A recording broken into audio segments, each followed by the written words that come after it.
Um, We are acknowledging that we are in the Zoom platform and not taking online public comments. If you have a public comment to share, you can email it to me, jpon@k12.org. Do we have any comments from the public on closed session items? Okay, all right, we will adjourn to closed session.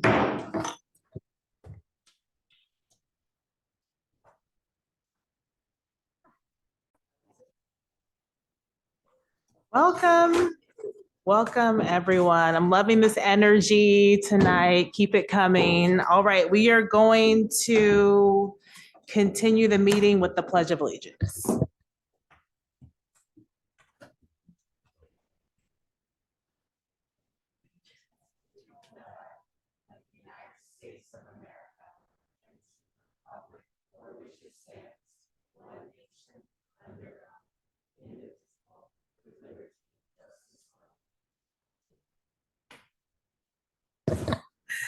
All right, next up is special recognitions, reports, and presentations. We're gonna have students of the month from Kenilworth, Petaluma Junior, CASA, Petaluma High, and student of the semester from San Antonio. So first up is Kenilworth.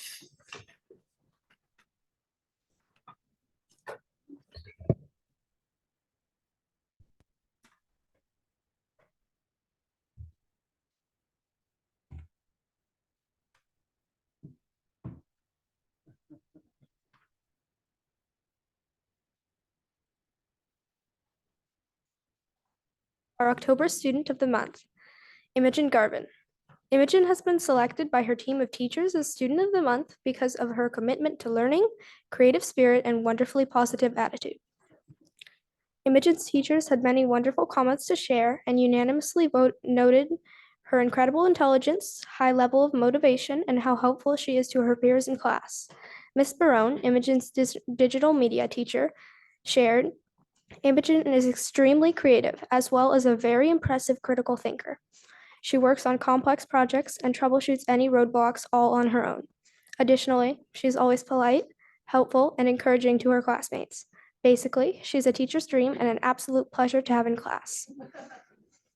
Imogen is proud of her 4.0 GPA and counts her ongoing academic success as one of her lifetime personal achievements.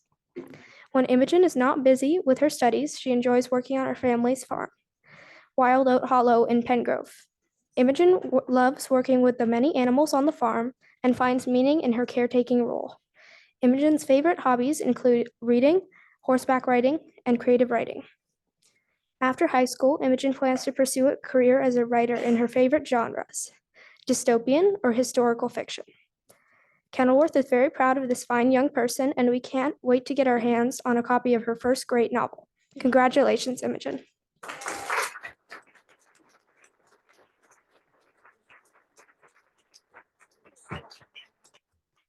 And we would like to invite Imogen's friends and family to stand to be acknowledged as well.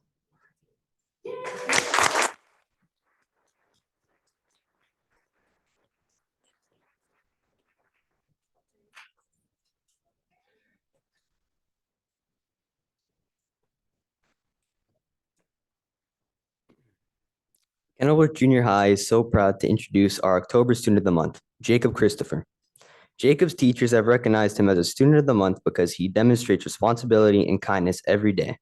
And to honor his rigorous pursuit of academic excellence, Jacob has impressively maintained a 4.0 GPA for both 7th and 8th grade.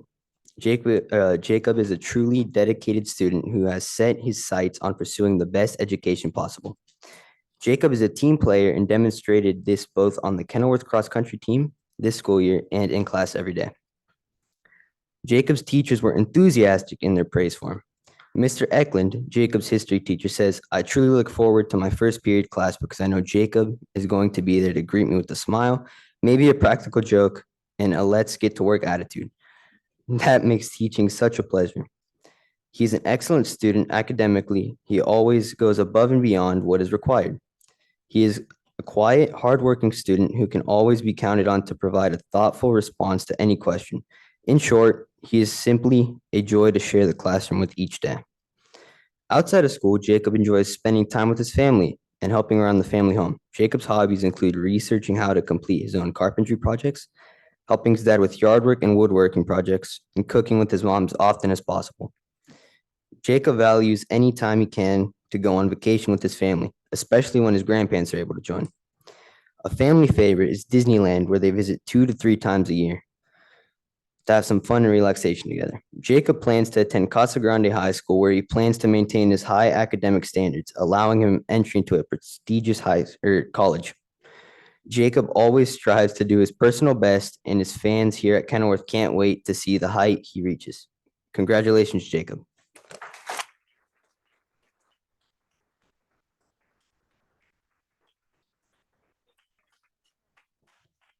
Hey, can Jacob's friends and family please stand and be acknowledged?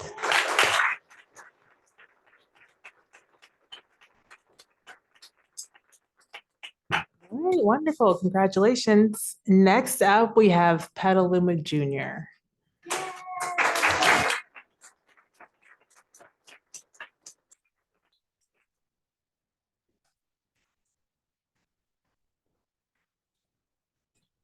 Petaluma Junior High School is proud to introduce our October Student of the Month, Kylie Walker. Mr. Lang, a science teacher, shares that Kylie is polite, hardworking, and always ready and prepared in class. Kylie was a responsible student who sets a good example for others. When asked about Kylie, Miss Garvey, math teacher, said that she is energetic, friendly, and an asset to any math group in class. In addition, Miss Garvey said that Kylie is focused, attentive, and has a great work ethic. Mr. D added that Kylie is a sweet and hardworking student who gives her best effort in all of our classes. One of the things that makes her stand out is her attention to detail and the quality of work that she consistently demonstrates. Kylie said that one of the things she enjoys most about PJHS is in leadership because she gets to plan and create the dances, facilitate lunchtime activities, participate in rallies, and many more opportunities to be involved in school. Outside of school, Kylie plays soccer for PYSL and participates in 4-H. Kylie plays midfielder on her soccer team. Kylie has a lot of fun showing market lambs at the Sonoma Marin and Sonoma County Fair for 4-H. Kylie also does community service through 4-H and cleans horse stalls at her neighbor's house. In her spare time, Kylie likes to go camping with her family and hanging out with her friends. Kylie's excited for high school because she's looking forward to being at the same school as her older sister, Emma. After high school, Kylie plans to attend UC Davis and become a veterinarian.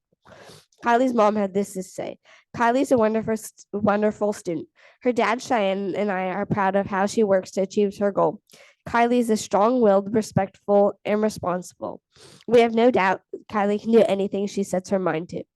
We are proud of her work ethic, the choices she makes, of how she stands up for what she believes, and how she treats others. Kylie's very funny. She always comes up with a witty comment and perfectly timed quote. Her confidence and humor are a couple of her strongest assets. Kylie enjoys hanging out with her family, friends, swimming, camping, playing soccer, or cheering on her sister, and caring for her animals, whether it's her dog Cody, chickens, lambs, steers, or pigs. We're so lucky to have her as our child and are extremely proud of how responsible and hardworking she is, and that she's being recognized. Congratulations, Kylie.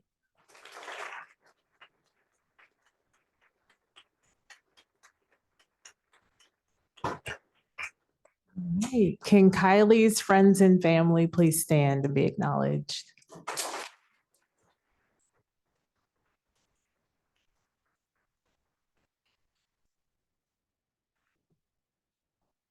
Petaluma Junior High School is proud to introduce our October Student of the Month, Luis Coreno Diaz.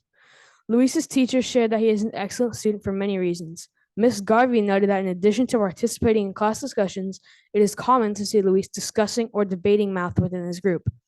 The work that Luis turns in is thorough and complete. Ms. O, Luis's art teacher, shared that Luis is a fantastic artist who also happens to be kind, polite, respectful, hardworking, and a great role model.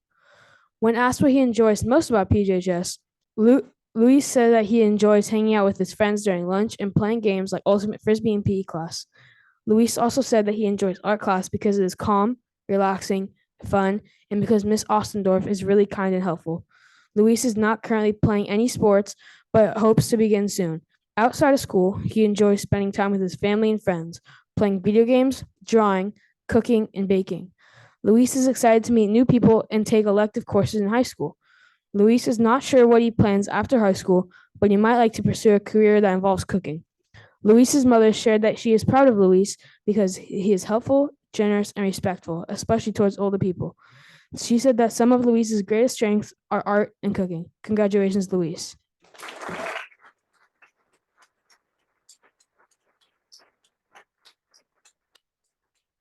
Right, can Luis's friends and family please stand and be acknowledged as well?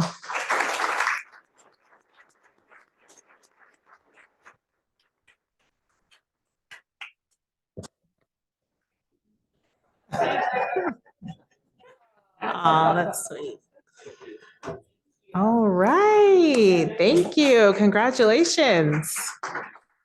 Next up, we have CASA.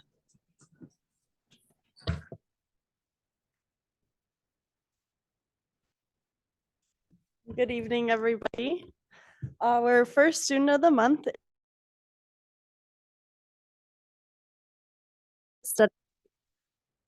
who plans to study a biology-related major in college. She has explored her interest in biology through several JC classes as well as a lab internship at SSU. Her favorite experience, however, was through a Microbe Institute fellowship under the direction of a microbiology professor. She researched, illustrated, and designed an educational initiative about microbiology discoveries. Aside from biology, community food systems is another of Sam V's interests. She works as an assistant at Petaluma Bounty Farm and a volunteer at the farmers market and an intern at UC Davis Lab analyzing the effects of climate change on local food security. By combining her interests in microbiology and food systems, Sam V hopes to pursue a career in biotechnology research in order to create a more sustainable food system. Congratulations, Sam V.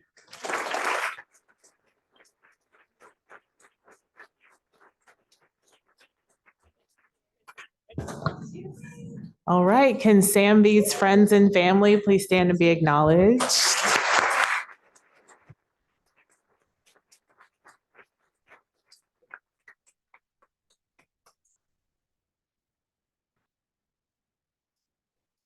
Yeah.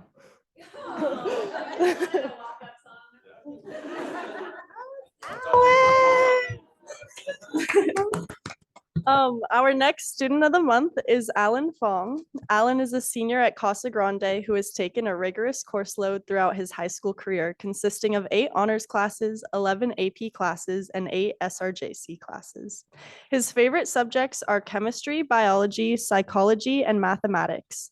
Alan is the president of the Pre-Medicine Club and Environmental Advocacy Club at Casa Grande, and he is also a part of the swim team and wrestling team. Although he can no longer wrestle because of an ankle and bicep injury, he has found other pastimes like weightlifting, hiking, and annoying his younger brother, Andy. If Alan isn't busy keeping a poker face at school, he is actively plotting against the teachers, stressing over an upcoming exam, or pondering what the future will bring.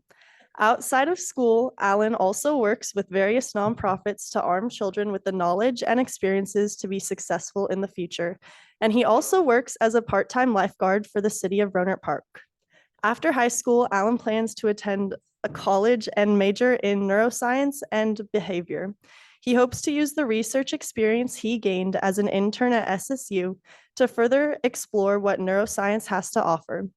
And if Alan survives another decade or so of education as an undergraduate and med school student, he hopes to become a physician scientist in pediatrics and pursue nonprofit work on an international scale to provide healthcare. Alan is extremely thankful for his family, friends, teachers, and anyone who has supported him throughout the years. Congratulations, Alan.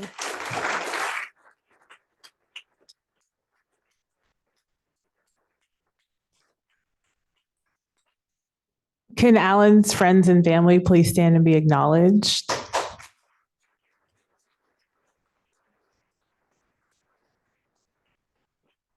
And also, I didn't hear mention that Alan was one of our student board members last year, and he served very well, so, yes.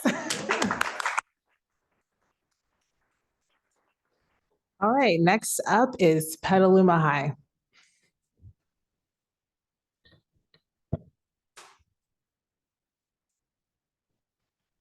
Hello, everybody. Nice to see you all. Okay, so first up, we have Nora Lunabis.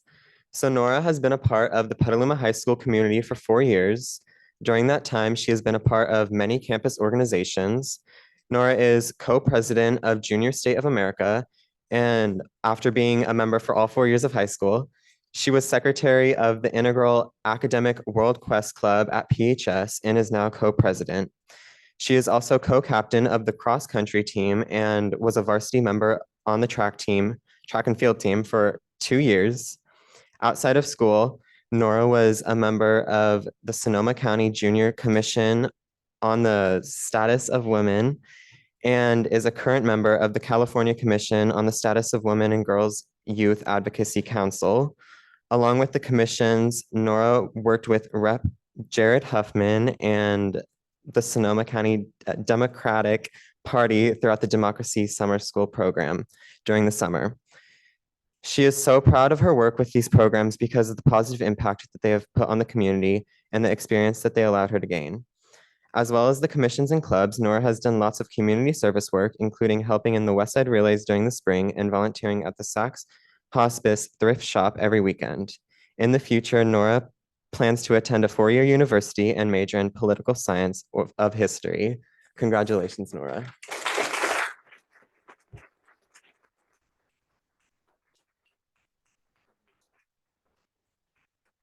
All right, can Nora's friends and family please stand and be acknowledged?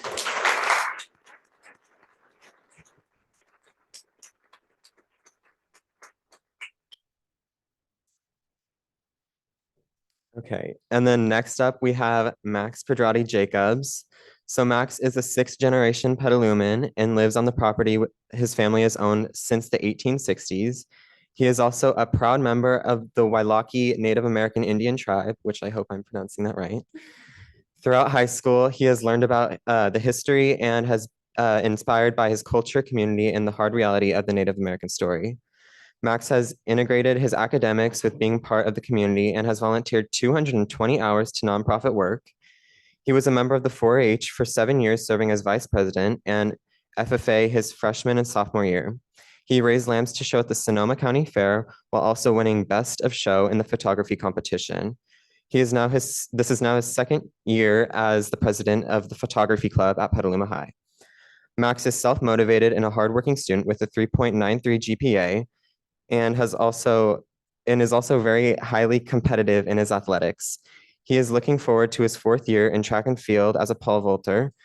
Max won his Vine Valley League championship his sophomore and junior year while setting the pole vault record of 13 feet and 1 inch at the Santa Rosa Field Jamboree with 16 competing schools. This upcoming track season, Max's goal is to reach the height of more than 14 feet, which would place him 2nd of all time in school's history. Max is planning to continue his athletic education at the collegiate level and is interested in majoring in sports medicine, history, or marine biology. Congrats to you, Max.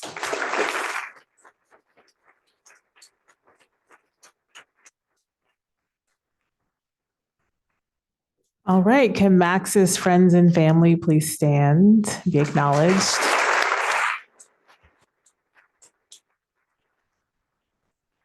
All right, amazing. All right, next up is San Antonio.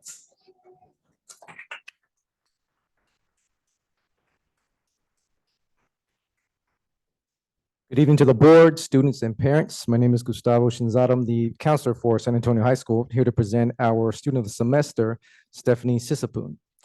Stephanie began her education at Miwok Elementary School. She then went on to Kenilworth and then Casa Grande High School. She loved the teachers at Casa, especially Mr. Markey, who made history fun and made it a point to wish her well when she decided to come to San Antonio. At San Antonio, Stephanie has found a home. She appreciates the way the teachers make learning connected to life outside of school. She particularly likes the opportunity to do all her work in class. Stephanie has been in an honor roll since she's began at San Antonio. In the last grading period, has received a 4.0. Stephanie is very close with her family. She has an older sister and a younger brother who attends Kenilworth and is very proud of her parents. Stephanie will tell you that her mother makes the world's best pho, Stephanie's favorite food. In her free time, Stephanie's preferred pastime is reading, and she likes nothing more than on a cold, rainy winter day than to be curled up with a book. Stephanie's not sure what the future holds for her, but she likes the idea of opening a small cafe or flower shop, ideally here in Petaluma. Stephanie would like to especially thank her mother and her two sisters. Oh, I'm sorry, and her sister, who, with a little tough love, gave her the confidence to get going and succeed.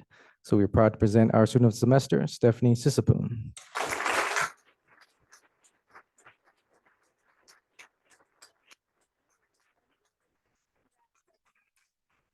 Wonderful. Can Stephanie's friends and families please stand and be acknowledged?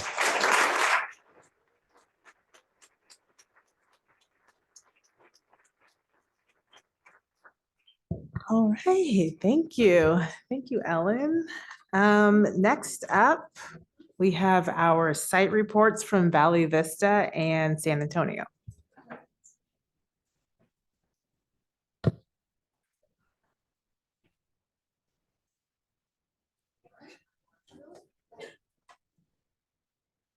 Right, I brought a lot of helpers today and we're pretty excited about the toys we brought too. You guys ready? Bring them all up here so you can see it. Bring them up right now. There we go. All right, while they are setting up, I will share a little bit about what's going on at Valley Vista. We are everything is super busy right now. You can see our garden is blooming and I hope you enjoy the goodies from our Valley Vista garden.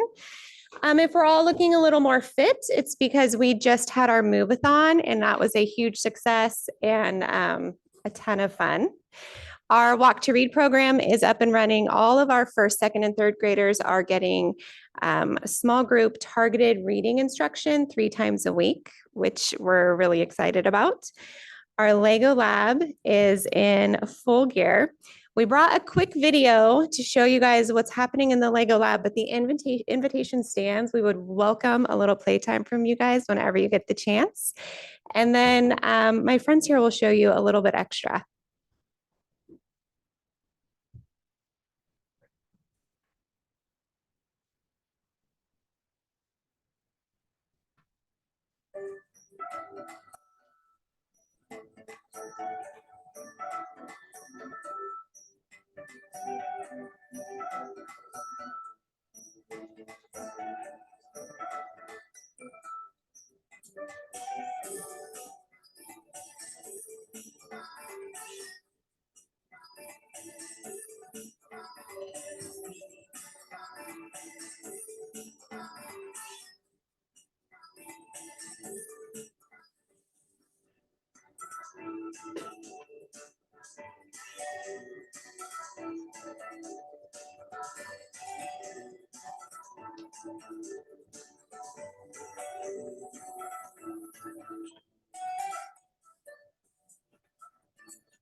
This lesson taught me about how how balancing a lot of things can help and how it works.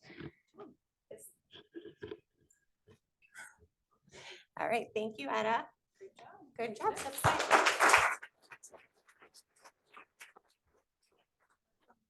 Hello, my name is Bryden Simmons. I'm in 6th grade, and My name is August and I'm in 6th grade too. Tell them about what you guys brought today. so we brought a roller coaster, No, spinny carousel, thing, a carousel. and I learned coding from it. Yeah, it's really cool and it's how it works. Press the button, and it spins. And then soon it'll start spinning around the other direction. And then it will continue going forever Because it's repeated. It just stopped. You turned it off.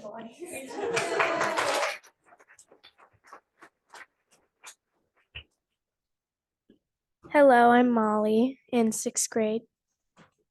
My name is Aviana Zander, and I'm in 6th grade. My name's Charlotte Simmons and I'm in 6th grade. We built a hopper race, and how we built it was we connected our hub to our iPads. We added two spinning motors on the bottom. We added two legs on each side of the motors, so it can walk like 50%.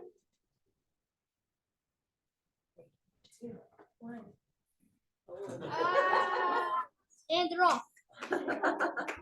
Oh, that's all I got.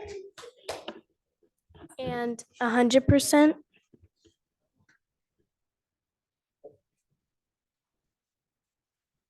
There you go. All right, good job, girls.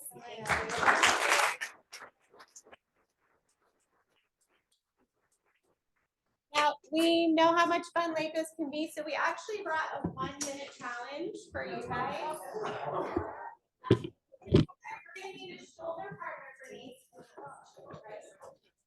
So we're gonna have you ready up. You have all the pieces that you need to create a duck. You only get 1 minute to create a duck.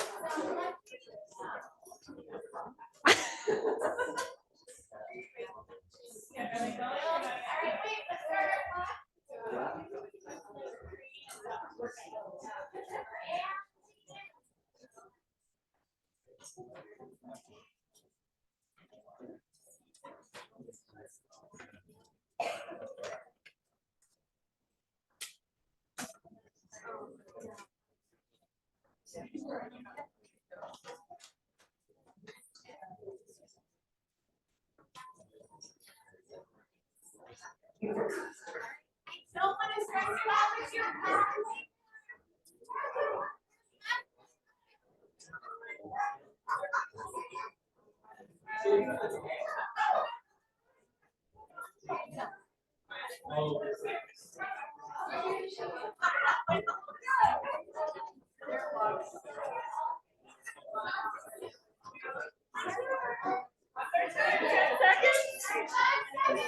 5 seconds.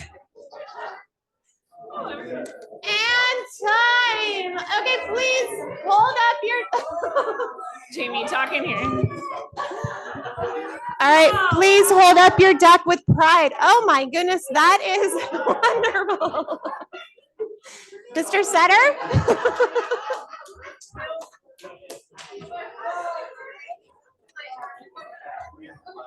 All right, so this is just some of the fun of Legos. You get time to collaborate with your teammate, you get time to get creative, and there's always time to try again if you think you can do better.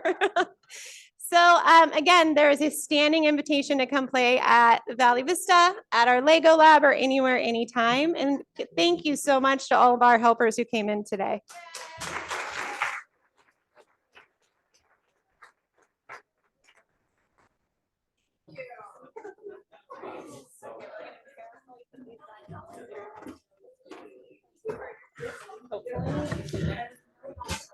All right. Best cheerleader ever. That's what I would do. So all you do is this, but if you want me to do it, I can. Thank you. I'll just sit right here. Over there. Thank you. All right. Thank you, Valley Vista. Yeah, thanks, Shelly. All right. Love the shirts too. Yeah. That was cool.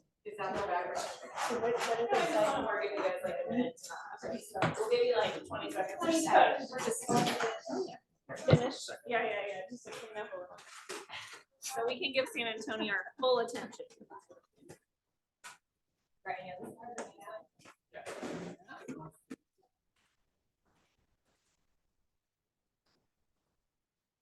All right. Thank you for your patience. All right. San Antonio. Hello, my name is Angelo Tarantino and I'm a senior at San Antonio High School. This is my first year attending San Antonio, and I'm working hard to meet my graduation requirements by June. After graduation on July 8th, I'll be heading to Marine Corps Boot Camp at MCRD San Diego. While in the Marines, I look forward to traveling, helping people, and the overall experience the Marines have to offer. I've signed on to be an aircraft mechanic. Currently, while out of school, I enjoy the outdoors, working on cars, and spending time with my family. Here are some of the things we've been up to since we last presented to the board. First, we'd like to recognize and thank Shemaya Talford for representing alternative education.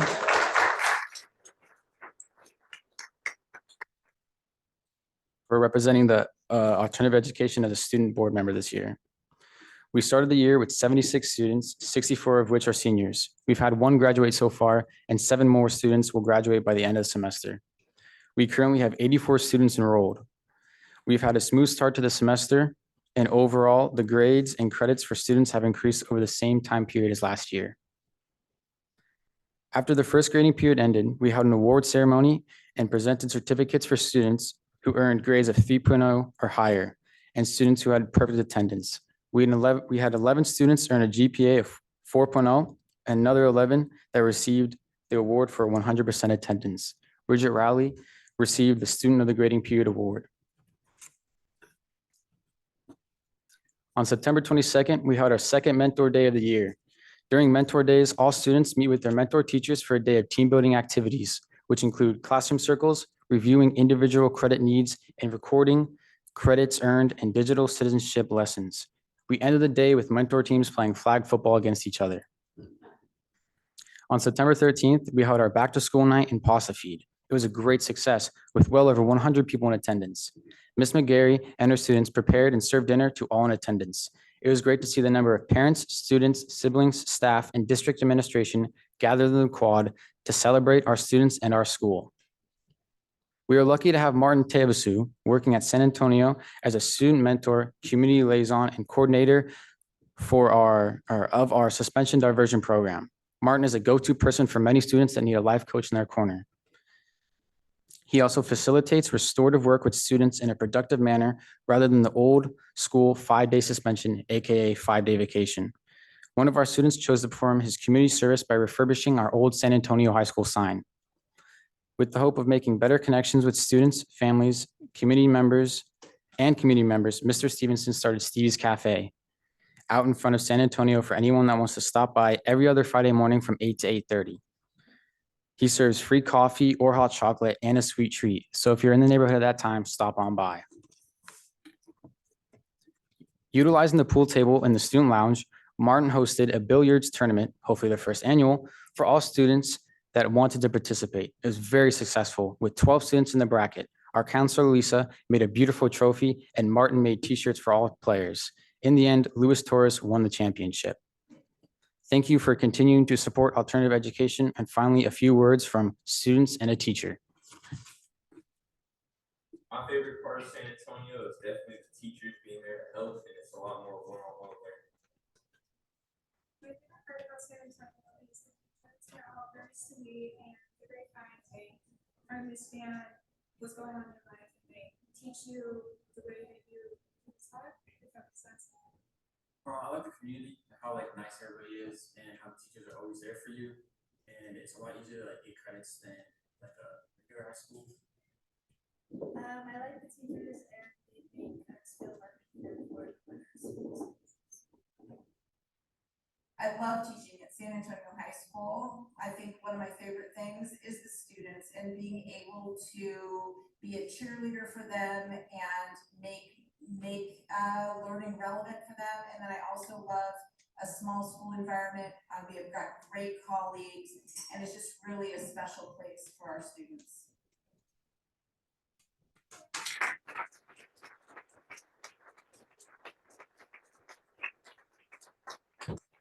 All right, great job. Thank you so much. We are going to take a 3-minute break. If you're a student of the month or semester and you're still here, if you could gather up front, and then I want to get a picture too. Thank you.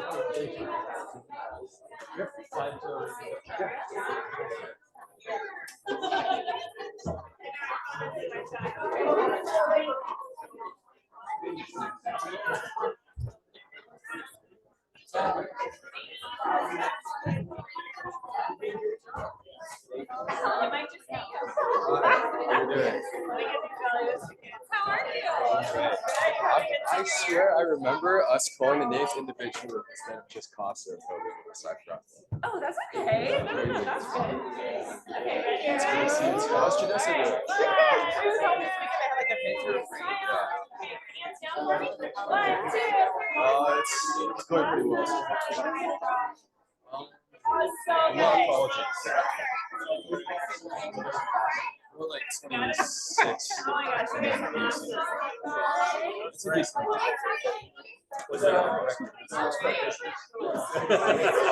to show up, and then Amy's email was so kind that I have to show up. I scrambled this time. I know. I was working on you. I'm trying to meet them. Okay, maybe I'll just meet you guys right up here. We'll look at Joanna and Sheldon. Get in there. All right. This is all that's left of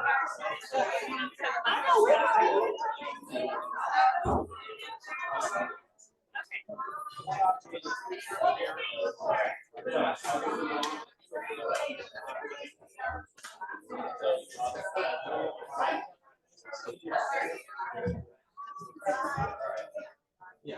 All right.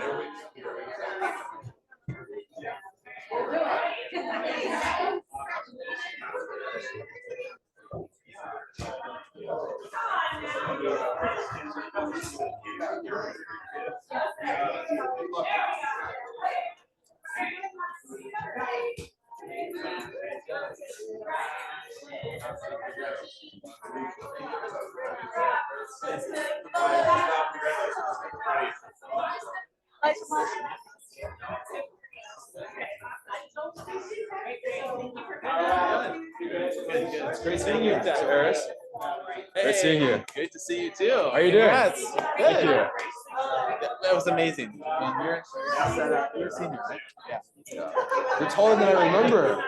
Shoes. Yeah? Yeah, I don't. It's good seeing you here. Good to see you too.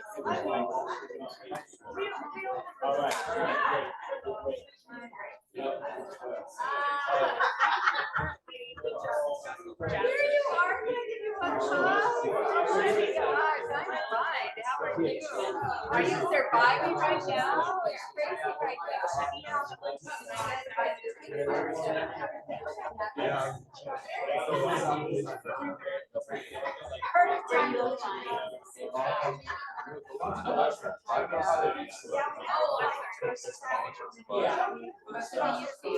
All these things.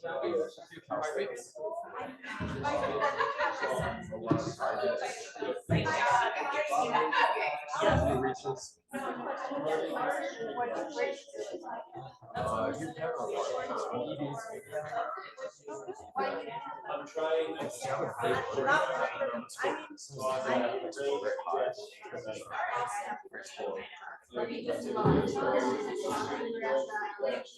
The climate action committee. And How was that? it was really good. You need to come. And I was thinking about you. So like, okay, so that's what's on my right on. Thank you. I'm sure an environmental side. But I knew that it's like the role and that, so anyway. Yeah, I know Mr. So Stone. I am going to contact Mr. O. Do you have Mr. O? Yeah, he invited me, he sent me an email, unfortunately. Yeah. Okay, so there's another one Yeah. December. Yeah. We've got great student representation. Enjoy your board meeting, everyone. Do you want to stay for 10 seconds? Once tonight, it's all right. Tempting.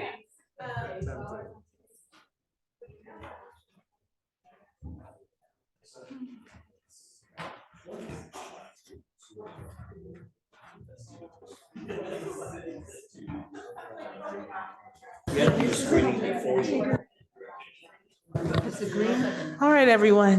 That was fun. Okay, next up, we have our presentation by Tara Verde on the PCS solar performance. Am I saying that right, Tara Verde? You sure are. Okay. Yes, good evening, everybody. Tough act to follow. My goodness, one of the best vibes I've seen in a school board meeting. So congratulations on that.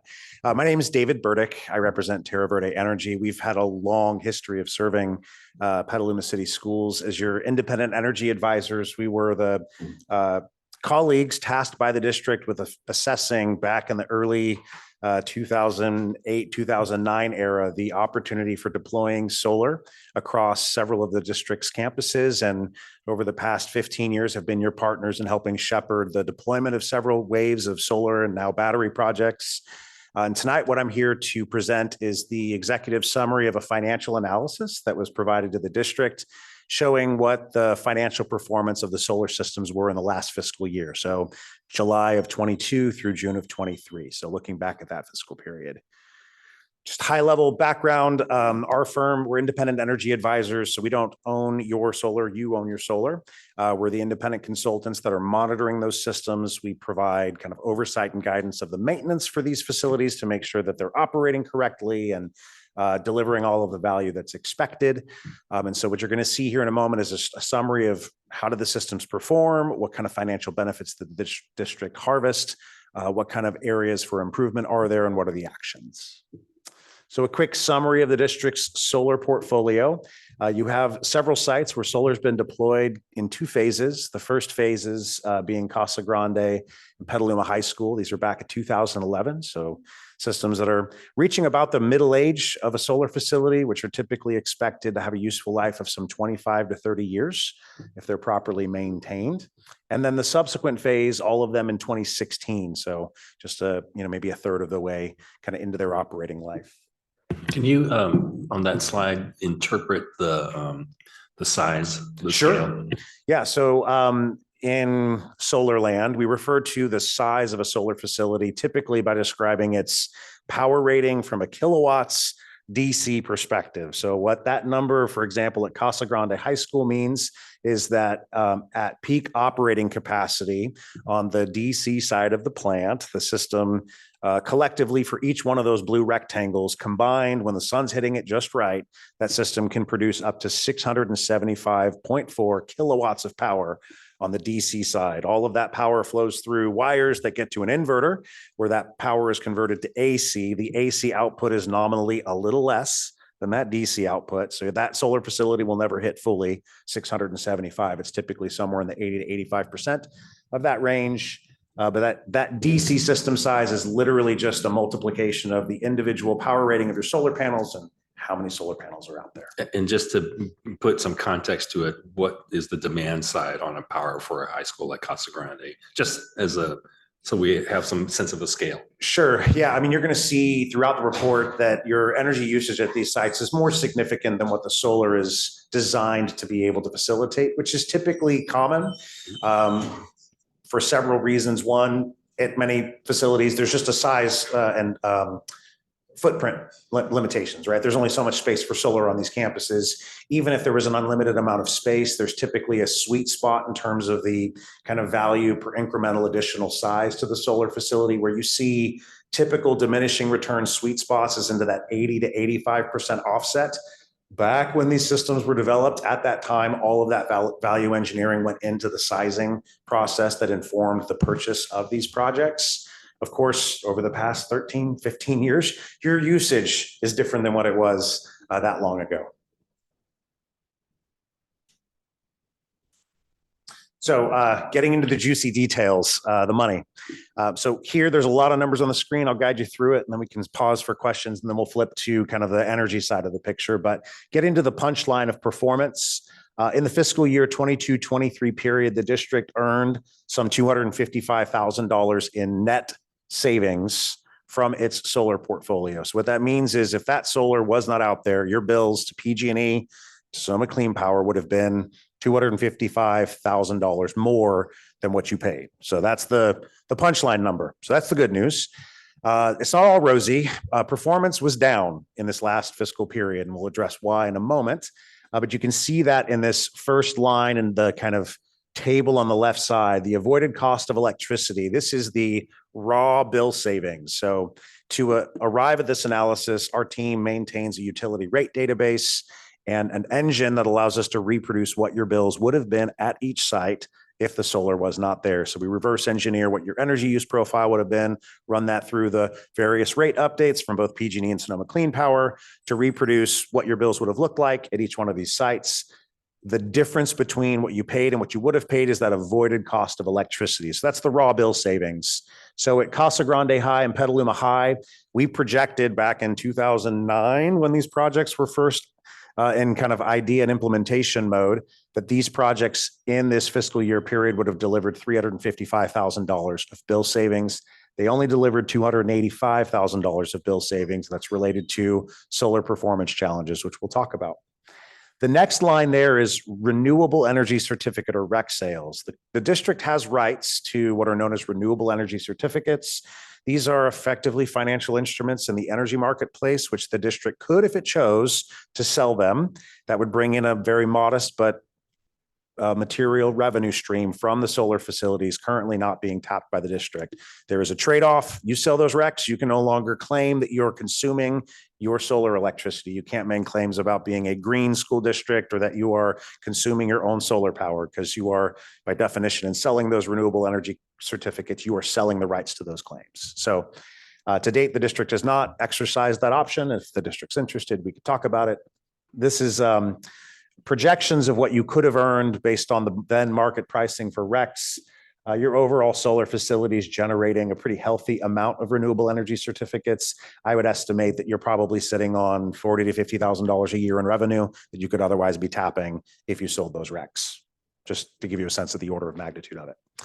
Your operations and maintenance costs, because you own these facilities, you're responsible for maintenance. You engage my team to oversee that work.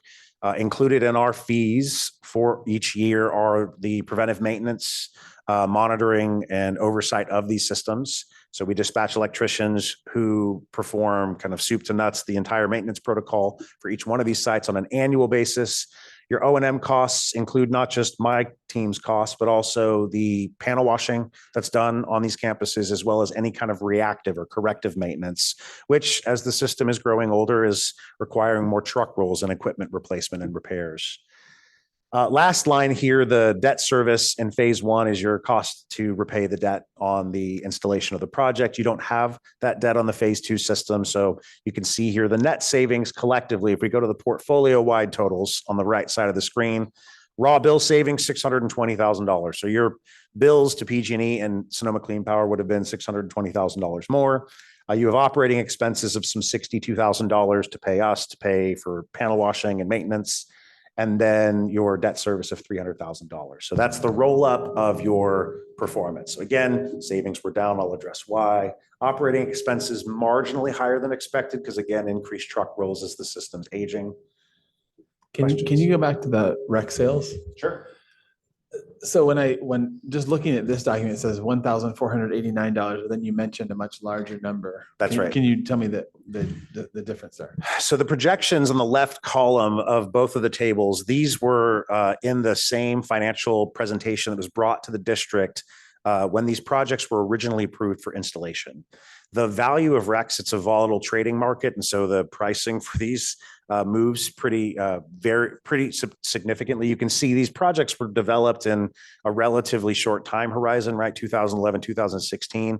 A couple of sites larger than the average site in phase two were expected to deliver $30,000 in RECs, and a much larger portfolio, only $1,000. And that's because the value of these goes down. Of late, over the last 10 years, the value has increased pretty consistently. They're now trading somewhere between $10 to $15 a megawatt hour for 3-year forward-looking purchases. And so many school districts and other public agencies that we're working with, every little bit counts. And so they're tapping into those kinds of revenue streams. And so once they're sold, they're gone, or it's on an annual basis? Typically, you're going to enter into a transaction for at least a 2 to 3 year period. It is not a sell it forever type of a transaction. So if the district chose, it could sell for some period of time and then always choose to retain them going forward. But those certificates would be sold to another entity that would then claim the credits without having to do anything for, on renewable energy or green power.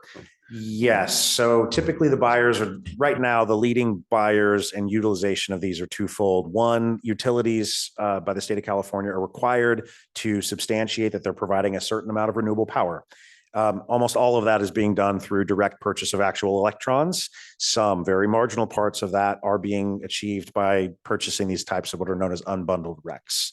The other buyer, far more meaningful and significant, which is really driving a lot of the value. As you're aware, California is moving towards zero emission vehicles, and that transition to lower carbon fuels. There is a cap and trade program in California known as the Low Carbon Fuel Standard Credit Program. And welcome to the very deepest end of the energy wonk pool. What this trading market does is it creates a balance for those who are participating in either the generation, the transportation, or consumption of fuels in California to meet certain benchmarks of carbon intensity. And those who are in that compliance program, if they operate above that line, they have to buy credits to offset their overages. Those credits are very valuable. They're even more valuable if the credits are bundled with these types of renewable energy certificates. So that's what's driving a lot of this market force, is that there is an increased demand for RECs, but there's a limited supply of solar. And so that's why we're seeing, material bump in the pricing. All great questions. Moving on to the energy picture. So C minus 72%. That's what the overall solar performance was for the year. Let me first explain the bar chart, and then we'll get into the details of why. So this graph shows on a kind of annualized basis what the solar facilities collectively across the district should have produced under typical year expectations. So looking at a 10-year rolling average of how much sunlight typically hits Petaluma, how much power would we have expected from these facilities? That's represented by the top of that blue bar. So you can see in each month of the year, in the summer months, July, August, we expect a lot. As we get closer to the winter, not as much solar availability, and then it climbs back up as we get to the beginning of the school year. The top of the yellow bar represents actual weather expectations. So to inform our oversight of your program, we look at actual meteorological conditions because, of course, we have wet years. What very rarely happens in California, but it does happen. And in fact, it did happen last year. You can see, for example, in May and June, there was a material difference between what was typically available for solar and what actually was. We had an unseasonably low solar availability year. And then the solar performance actually experienced is represented by that green bar. And you can see here that for most of the fiscal period, there was underperformance, particularly noticed in the early part of the fiscal period. That Q1, you operated at 59% of expectations. And that's because two of the larger facilities were largely hamstrung for that portion and for the remainder of the year. So Petaluma Junior High, Casa Grande High School, batteries are being installed there. I think you are all very well aware of that. As a result of the integration of battery storage there have been installation-related outages to the solar.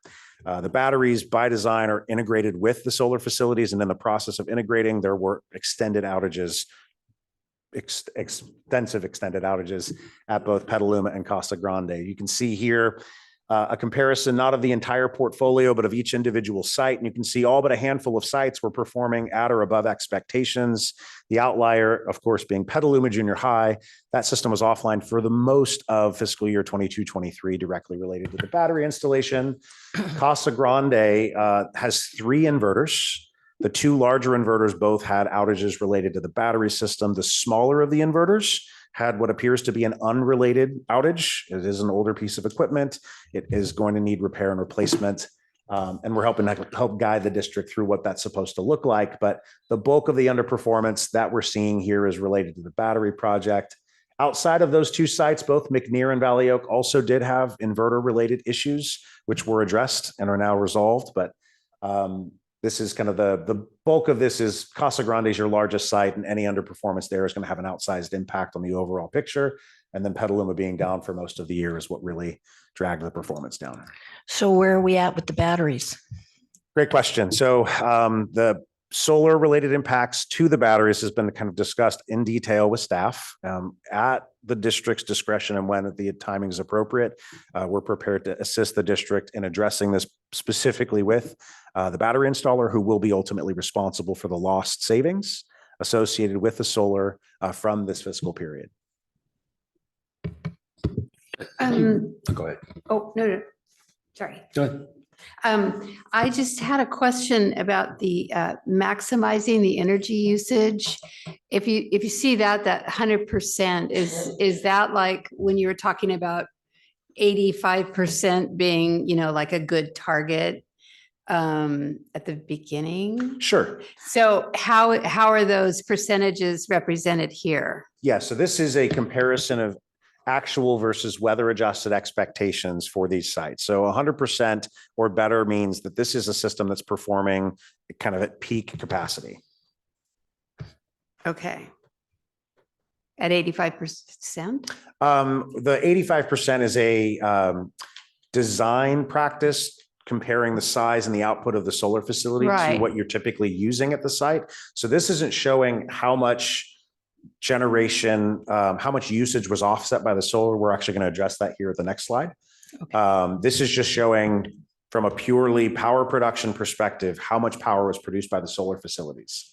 This doesn't take into account any of the energy usage information. Okay, thank you. So I see McNear is in the red, but they weren't having battery outages. They were having inverter outages. Could you explain that to me, and who's responsible for those outages? And yes, so when the district installed these systems, there are two major components to them. The solar panels themselves are the blue rectangles hanging above the parking lots. The power from those solar panels is moving to a piece of power electronics known as an inverter. It's what transforms the power from direct current to alternating current. Those devices, they're the workhorse of the plant. They're kind of out there all day long turning that power over. Across the portfolio, the district's inverters are kind of reaching near the end of their useful life and are expected to experience some forms of critical failures, which require first monitoring detection, which my team is responsible for. Second, replacement and repair, and that's being managed under warranties with the installers. For McNear and Valley Oak and all but Casa Grande and Petaluma high schools, your warranties are valid, and so we're able to address that with the warranters. The challenge is the timeframes of getting them to respond rapidly with the equipment and the installation of whether it's a new piece of material, a subcomponent, or a total equipment replacement. And is dealing with the warranties, is that your job or? Yes. Okay, thanks. Sure. Can you go back a slide?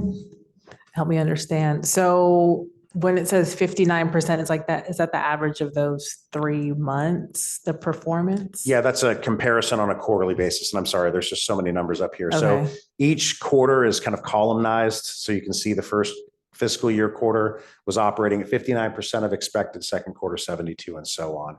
And then the top number on each month is the kind of actual versus weather adjusted expectations for that month. Okay, thank you. And what's the scale on the y-axis? Sorry, it's tough to read from this angle, but it's a 0 to 400,000 kilowatt hours. Oh, the units. Yeah, sorry, it's not labeled there. So, a slide before that, you said that the avoided power costs from PG&E was about $620,000 or something like that over the year. That's right. If Casa and Petaluma Junior High had been at capacity, what do you think that would be? Just ballpark. So we've done more than a ballpark. We did a preliminary audit, and it's 6 figures in terms of what the outages cost the district at both of those sites. So when it's time to discuss this at detail with the installer, we will provide a kind of defensible audit, but it's close. Could have been over $1 million, maybe. I'd say more like approaching $750,000. Okay. It is. Yeah, it's material. And again, it's because the systems were offline. They were offline at Petaluma Junior High again for the majority of the year. And at Casa, they were out during the summer peak production months, both when power is most readily available from the solar facility and when power is most expensive. So it's kind of an outsized financial impact. Do Jaden or Shmaya, do either one of you guys have questions at this point? Oh, okay. Great. So to the energy usage picture, again, a lot being described in one visualization, so let me explain it. This is a picture of the energy usage across these solar facility sites. So at the campuses where you have solar, with the exception of, remind me, there's one solar facility we're not operating, Kenilworth. So Kenilworth is not included, nor any of your sites where solar is not deployed. The top of the blue bar for each month is what your baseline usage was back when these projects were first developed. So we're talking about usage baselines from 2009, 2014 for phase 1 and phase 2. So not what you should have been using based off of last year, but a long time ago. That's how much power you were using. The top of the green bar represents how much power collectively was used at the site. The portion of that bar that is green is what you consumed from your solar facility. The portion of that is orange is what you consumed from your electric utilities. So you can see, for example, in August, roughly half of your usage came from the solar and the other half from the utility. You can see in July, all of your usage was met by the solar. In fact, you were a net exporter that year. That's why the orange bar goes below that line. So your utility usage relative to baseline, so how much you're actually pulling from the utilities, down by 40%. Your overall usage is actually 15 years later, generally what it was 15 years ago. Now, that's true on a portfolio basis, but when we look at this on an individual site level, it's a different picture. You're using less energy at Casa and Petaluma Junior High, and your under usage there is kind of masking on a portfolio basis increased usage at these other sites.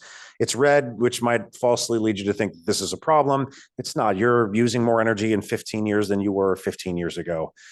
You could be operating the facilities more frequently, increasing your footprint, have more loads, all of this very common.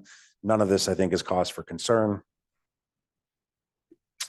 Lastly, so this is again the executive summary of a more comprehensive report. I'm kind of highlighting the summary across the portfolio, but to show you, you get the same level of detail across each one of your sites. This is a quick run through of Petaluma High School, where you can see there were some challenges in July in terms of performance, but overall throughout the year, the system delivered 100% of expectations. Usage at this campus is marginally up by 2.3% over baseline from 2011. So 13 years later, this site's using a little more electricity than it was previously.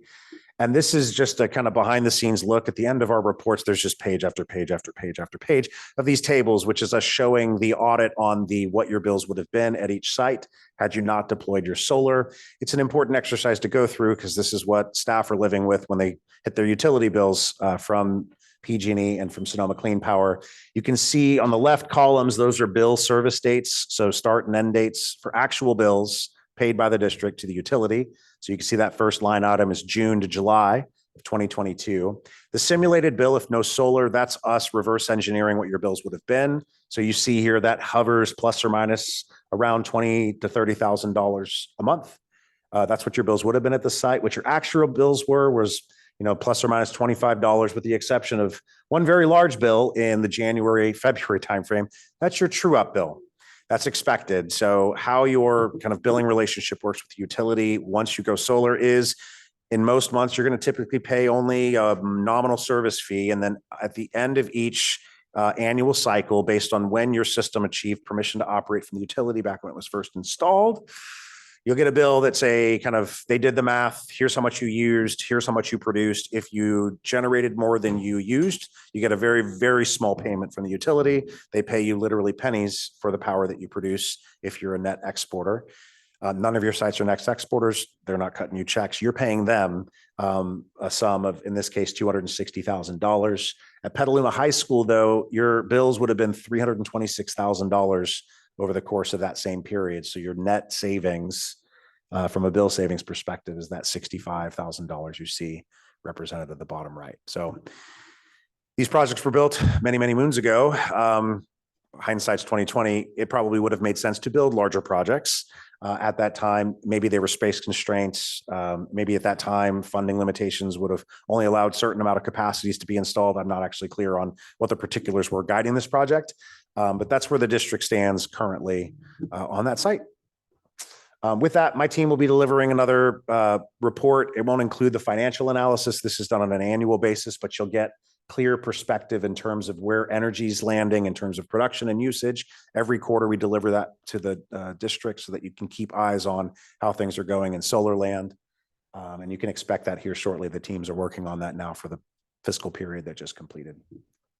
So with that, I'll address any other questions you might have. I just have a kind of a clarifying.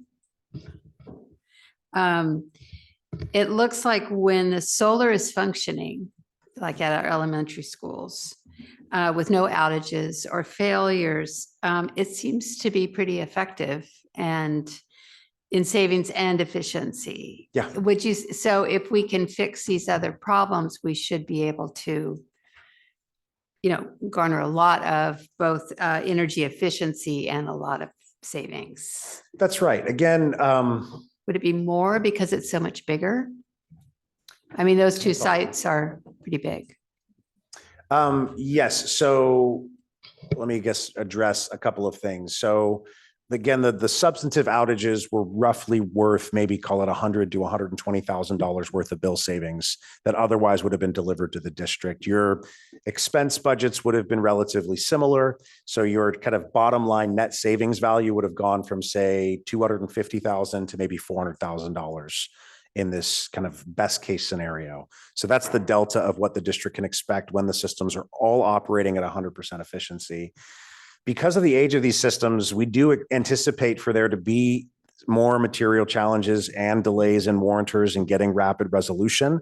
Your two systems, the Petaluma High School and Casa Grande High School, are outside of warranty. We're working with district staff right now to address one of the inverters that's down at Casa, which is impeding, I think, some 20% or so of the capacity there. So it's not immaterial. It needs to be addressed.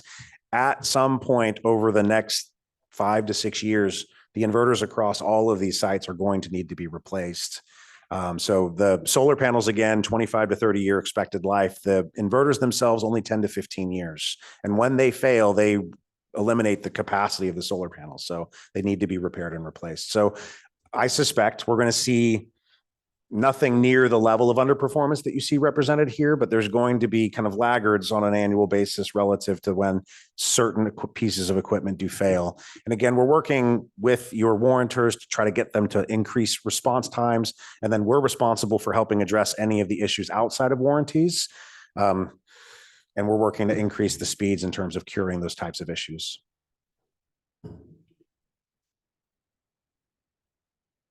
Other questions?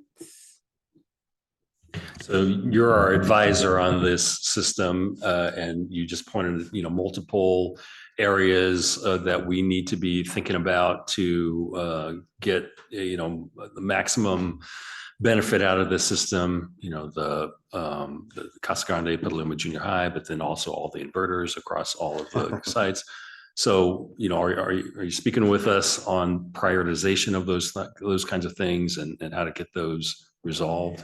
Yes, so the immediate priority is to get Casa Grande back operating at 100%, in parallel to work with the battery installer to ensure that the other sites are operating at full capacity.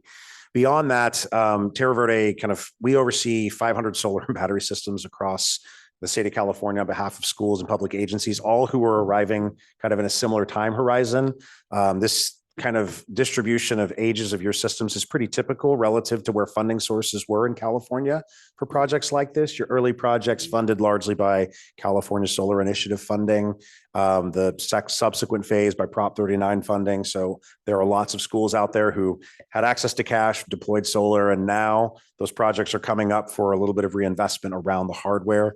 A few things we're doing. One is we're working to identify sources of capital outside of the district's general funds to help offset the costs. Can we bring in, for example, additional batteries and inverters to help boost the overall return on these projects? Do that in a kind of combined project cycle so that you're kind of making most efficiency out of that capital, leveraging funding dollars coming from the state or from the federal government. Second, from a kind of operations and maintenance perspective, we are soon to announce a partnership with a new service provider at Terra Verde, who we are working with to kind of collectively assess the inverter replacements across our portfolio so that there's a kind of a systematic approach to getting ahead of and understanding the costs around those types of needs. So you can expect from Terra Verde that we'll have guidance and options for the district to consider ahead of some of these more emergent issues. Meanwhile, the immediate need is get the systems back up and running full operational.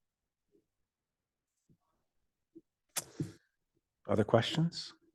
I was just curious, maybe Maddie or Ellen knows, or when did we go to one-on-one laptops, and would that have a substantive draw on energy use? That was before 15, so it was 15, 16. okay.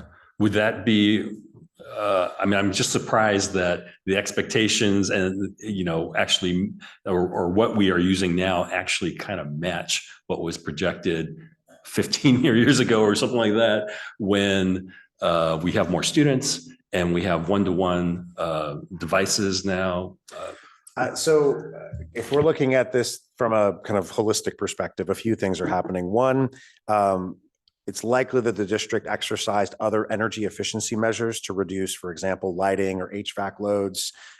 New appliances and controls typically are more efficient. And so a lot of the funding coming from the state likely helped fuel those types of modernization efforts, which helps offset some of the increased usage of more electronic devices.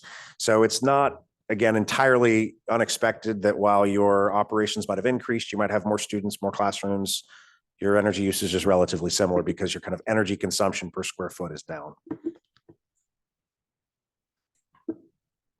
Okay, great questions. Awesome. Anyone else? No, all right, thank And you. if you go back to the slide you were just on with showing the energy usage. So here, so you could, that one's fine. That one's just Petaluma High, but for all of them, this one. Yeah. So here, I mean, obviously, summer school is in session, but most of our schools are out. The other months, it looks like we're not even half of our usage is still PG&E. I mean, we have a lot of room to expand, in other words, as far as solar. You do and you don't. So again, I'm not entirely certain why the systems were sized as they were. I've joined Terra Verde 5 years ago, so I don't have the backstory on the sizing for your facilities. My assumption is that it's a combination of both available footprint.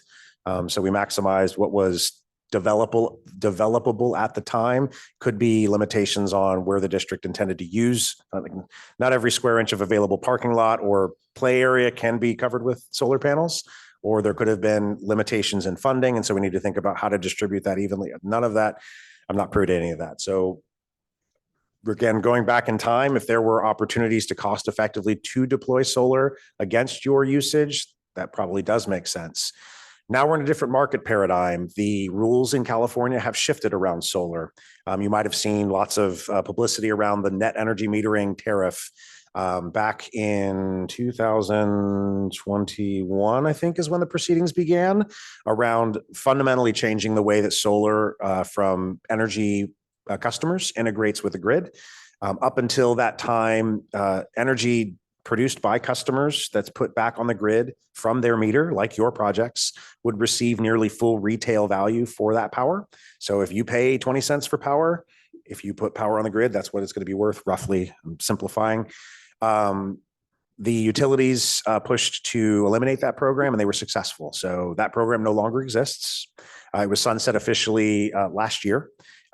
Projects now take service on a new program called the net billing tariff, where you're still able to build projects, but any power you put onto the grid gets wholesale value. So where your power right now on an order of magnitude is worth to you, your solar is worth to you roughly 30 to 40 cents. If you put that power on the grid for a new project under today's rules, it's worth 3 cents. So it incentivizes you to build much, much smaller solar projects, install batteries so that that power never reaches the grid. And that's what you're going to see for most school projects going forward. Well, high schools are not going to have large parking carports. It's going to be much smaller facilities on an individual site basis. So, and this is all like a rapidly emerging space. If there are material opportunities, we'll certainly come to the district with kind of guidance and optionality around that. But at this point, incrementally increasing the size of these existing solar facilities is probably not worth exploration at this time. Sure. Great. Thank you all. Thank you. All right, comments from the public on non-agendized items. Just as a reminder, we are still only doing in-person public comments for the time being. I'm gonna go ahead still and read our board policy. Under Government Code Section 54954.3A, members of the public have the right to address the governing board on any items of interest, providing it relates to the subject matter jurisdiction of the school district. While Government Code allows speakers to criticize the district's policies, procedures, programs, services, and/or employees, the district does have a policy specific to complaints against employees. Should comments from the public pertain to a specific district employee, the board requests that the complaint first be submitted in writing to the employee's immediate supervisor for investigation. If the comment is about something that is not on the agenda, it will be heard only during the public comment on non-agendized items, period. Once that part of the meeting is over, comments will only be taken on agenda items during the discussion of those items. The board values public comments, and although we cannot take action or discuss items not on the agenda, we listen carefully and appreciate input from the public. Public comments are subject to a 4-minute per person limit or 20-minute limit per subject matter. So does anyone in our audience have a comment about something that is not on the agenda? All right, so we move on. Adoption and approval of the agenda. I move to approve the agenda. I second. Any questions or comments?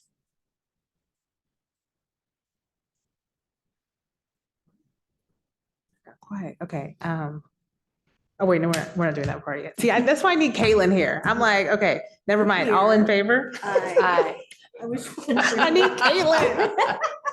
I miss her. She's all the way in Portugal. Okay, report on activities and correspondence of school board members. Since the last board meeting,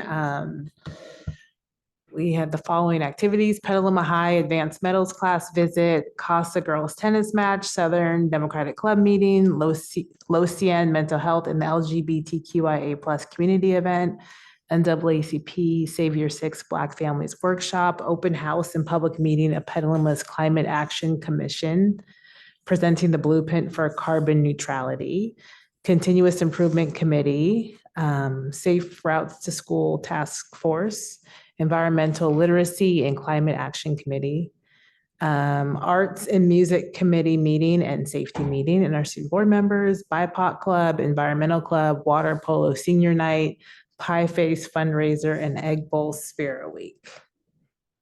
Does anyone want to share about any of their activities? I would like to say it was really fun pieing Mr. Napoli in the face on Friday. It was super fun. Did you get to do the honors? I definitely paid my $5 to pie him in the face. So what was this a fundraiser for? We had 2 students pass and we were fundraising for a memorial for like a page in the yearbook for them. Oh, okay. Yeah. All right. Anyone else? Maddie? Yeah, I just want to comment on the Safe Routes to School Task Force. Thank you very much for signing me up. It was a really interesting, powerful night. And it was working with the city, transportation people, roads people, streets, and the mayor was there. We had superintendents from Old Adobe and from WA, and we had representatives from other community organizations. And what was really dynamic was that our wonderful principal at McDowell, which has some real issues around their safe streets when the kids are getting dropped off, mostly dropped off, but even at picking up, with that road on McGregor and then also McDowell. And so she encouraged, Ruth Miller, encouraged 10 families to come and speak. And so you had, you know, a big community voice there, and you had the mayor there, you had people that, you know, could make these changes then, you know, and there were a couple of things that they just decided we can do this really quickly. I know. And so it's a really great, I'm so glad that we're involved in it. I just, we want to encourage students to come. We had students there. We had another parent there from Corona Creek, whose daughter goes to Kenilworth. They were really powerful statements about how dangerous our streets are, as we know, and that it's really important to address these things. And they really want to hear everybody that lives in Petaluma, you know, that, but if this is specifically safe routes to schools, but you know, the schools are throughout the city. So there's no place where you don't have it. So anyway, I think it's just going to really have great results, and it's really open and very, very dynamic. So as an ask, can you, before the next meeting, let Shemaya, Philip, and Jaden know? Yes. And then hopefully you guys can make it to the meeting. Oh, and I guess if they send Ellen a reminder too, it sounds like, of the Any meeting. of the board members can come too. You know, it's like very good. Okay. Okay. All right, thank you. I attended a workshop this past Saturday. It was put on in partnership with NAACP Save Your Six, who we work with, and SCO. And I was very proud because they were talking about, you know, how most school districts don't talk about Title VI or have a Title VI coordinator. And then next thing I know, they have our website like as the example. And they were saying that Save Your Six as an organization, they usually point when they're talking with principals and superintendents to our district and our district's website. So I was like, oh, I was just really proud of the work that we've done in that area. So thanks. All right, anyone else?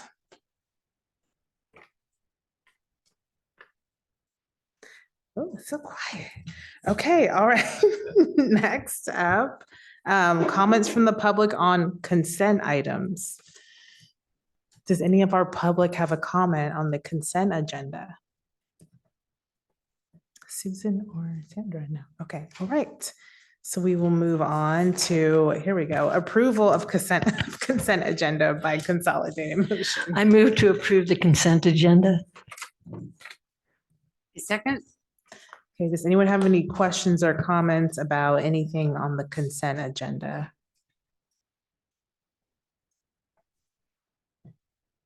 Maddie, she's back with I'm back. I just, on the first water contract, you know, it looks like they've, heard and changed some of the, there was an addendum that will deliver, you know, more in-person meetings. I was looking over it, and I'm kind of realizing, and I'm just kind of needed clarification about whether the primary focus for this first year and maybe second year is Second on year. site and district leadership. Because I only saw, where did I note it? There was only one session. Well, they were during 2 professional development days, October 14th, I'm sorry, and August 14th and August 15th. With in-person foundations. Oh, that's for classified staff. And then for certificated, it would be the 2 professional development days, January 8th and March 18th. Everything else is admin. So my question, that's fine. It's just, and it looks like they added in person, which is a personal request of mine. But I was just wondering if is that the idea, and then there will be more in-person trainings with staff other than leadership. Right, and I thought that they were in person, so I was surprised to see that this was added. Was that your impression as well from the committee? Or no? Some of it was. Not all. Okay. Yeah, some of it was online. Okay. But they were one-on-one. Okay. Much of it was one-on-one. So are you wondering why? Did that make sense? Are you wondering why there isn't more in person for teachers and Yes. staff? Yes. Sure, I can answer that. So the original contract, and it continues, it wasn't modified, is we were utilizing what professional development days we have on the calendar and available, and those were the two that were available. And so continuing, and then obviously shifting anything that was virtual back to in-person for the administrators and those that didn't receive the foundational learnings and trainings that they offered last year. So folks that we have in new roles, we have new directors in place, our new CBO. So people that didn't receive that will now have that in person that didn't. And then of course, for all of our leadership team, which is classified management as well as certificated management. But you are correct. It's just the PD days for our certificated teachers on the 8th of January, and March 14th will be the touch point for First Water for those individuals. And the And so- classified staff at the beginning of the year. There was in August. And the classified staff that classified had staff. that at the beginning Yeah. of the year, correct? And so then going forward, will it be more, in-person trainings other than for certificated staff? Yes, so we've only planned for January and March. And so Yeah. then we would then talk with First Water about what would be the offerings into the PBD days into the 24-25 school year. And that would be in conjunction with our CIC committee, our PD sub committee, who would help us determine if that's where we wanted to invest our time and continue. Okay, Okay, thank Did you. that answer your question? I think so. If it did, It sounds like you can't really determine going forward until the contract is renewed and we have conversations with the other committees about what's needed. Okay, Yeah, that's exactly right. Yeah. okay, thank you. Anyone else and anything on the consent agenda? No? All right, all in favor? Aye. All right, moving on, comments from the public on action items. There is one action item. Are there any comments? Okay. Resolution 2324-11. I move to approve resolution 2324-11. Second, Okay, Amanda, do you want to talk about this briefly? Sure. Tonight we bring forward this resolution, which will change the name from Chris Thomas to myself, so I can contact and discuss our capital facilities projects with the Office of Public School Construction and the DSA. Okay. All right, any questions? All right, all in favor? Aye. All right, comments from the public on discussion information items. Oh, you got me all excited, Sandra. All right. Susan? No? Okay. All right. First one is employee security. Is this you, Jason?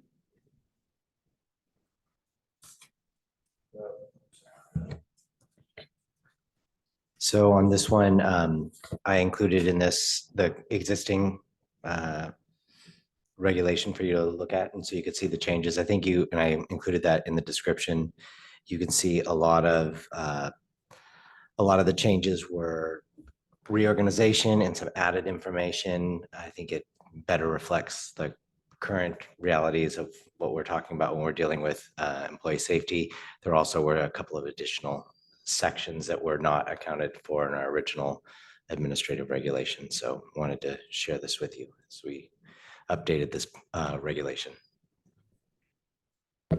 Anyone have any questions? Comments about this? No. Oh, wait, it's just discussion. Let's take a vote. Okay. Thank you, Jason. Moving on to our new current favorite topic, meeting conduct. Superintendent Harris. So this is I added our current board bylaw. So it's not a board policy, this is a bylaw. And it's around board meeting conduct. So you'll see there's been significant amount of changes from our current policy, our current bylaw to the CSBA's model. And anything that's, so this is a sort of a model bylaw for us to adopt. Anything that is bold and underlined was a change from the model policy. So the model bylaw, sorry, I keep saying policy. For example, under quorum and abstentions, I changed it to five members and 1 vacancy as opposed to 7 and 2. I don't know why they even had 7 and 2 because most boards are 5 and 5 members, but anyway. And then if you go under public participation, made the change really to reflect this proposed change, right? So it's actually what we always how it used to be. Then during the pandemic, we switched to having online. Then we have the current political situation with what's happening at the city, county board of supervisors, Santa Rosa City Schools, and going back to, and this is sort of, I really took a lot of it from from how we started our meeting today. Members of the public may directly address the board by attending in-person meetings and submitting a completed public comment card. The board will not take public comments through our online platform and does not guarantee streaming if that platform malfunctions for any reason. Members of the public are encouraged to share their thoughts and concerns with our board president if they are not able to attend in person. Our board president's contact information can be located on the PCS website at pelhamcityschools.org under Board of Education, because that changes from year to year. So this is a bylaw that could be in effect for several years. And that is the recommendation from our legal counsel. And so I just brought it for a first read and discussion. Thank you for bringing it forward. I think for me, the only thing I'm still stuck on is under public participation. The start of the second sentence says so as not to inhibit public participation. And so I think if we do go to just in person, that really does inhibit public participation. And I know that there's hesitation with the online comments, but we want full participation. If you changed it so that it said, Where that are they you? can still zoom in, so they can still participate. The start of the second sentence Oh, at the very beginning, sorry. of the the public participation section. That's just my personal they can feeling towards it. Can you turn your microphone? Thank you. They can still zoom in and they can still send in comments, but they just can't make the comments over Zoom. Yeah, I They can- understand that. I just don't want to feels like punish the whole public because of a few people. That's just where I am with it. I know this is just a first reading, so we'll have time to think about it and discuss it further at the next meeting, but Is there a proposed sort of, how would you change that language? How would you want to see that language changed? The inhibit, because I actually can't find it yet. Right, it's not under the bolded part, it's the part of the model bylaw part. So right under public participation, members of the public are encouraged to attend board meetings and address the board concerning any item on the agenda within the board's jurisdiction, and then so as not to inhibit public participation, persons attending the board meeting shall not be requested to sign in. Okay. So in other words, the model policy is there essentially saying if someone wants to come and sit in the audience, they don't have to, we're not going to force them to sign in as a prerequisite to coming to the meeting. Right? no, I just meant like just in the spirit of not inhibiting, but it feels like if we're not having the online comments. Got it. It's inhibiting full participation. Inhibiting hate speech. Yeah. And that's my concern with the chat, and that we've only had it for 3 years. So I just think we need to maybe just have it as, kind of stop put a stop to, the availability to be able to express hate speech. And so that puts a pause in that tactic. Maybe for several months until, so then they go on to something else. But right now they're getting a lot of press. It's something that is very powerful. It changes people's minds about things. And really, as I said before, the public comment that has really generated most of our decisions where we changed, or at least I changed it affected my vote was when they came in person. But that's just me. Any other comments about this? No, I would just encourage the public, if this is a proposed, change to our, how we would function. If there are, any opinions on this, we should hear about it before the next meeting, because this is first reading. Shamai or Jaden, do you have any comments about this or questions or anything?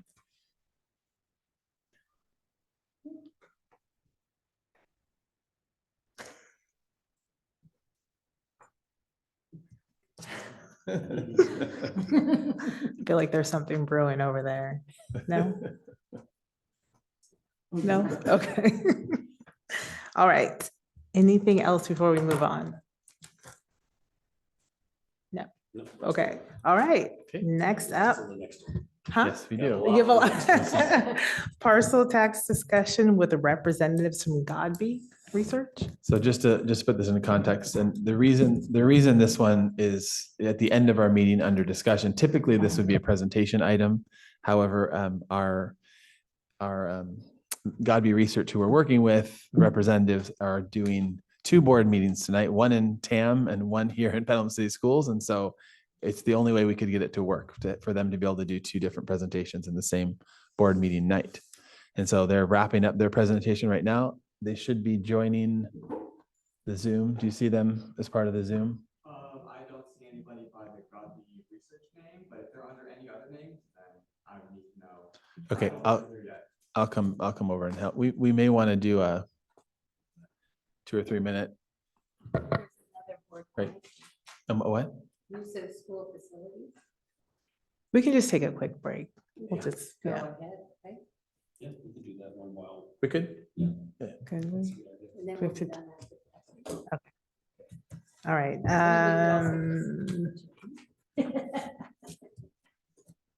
Let's adjourn because I'm sure we're messing something up by not voting on it first. Okay, we're gonna adjourn for a minute.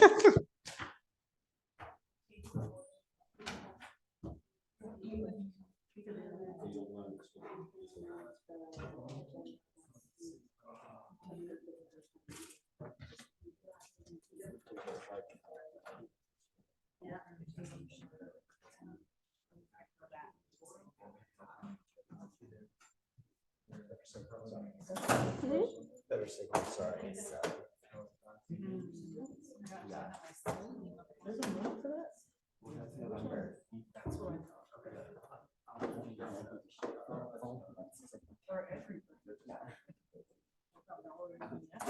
The guy that was,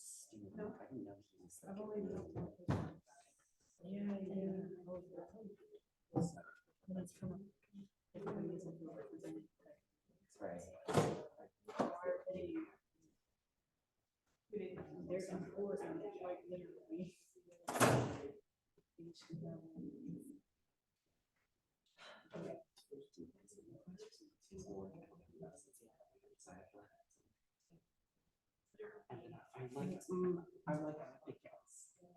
Yeah. And I said, I know.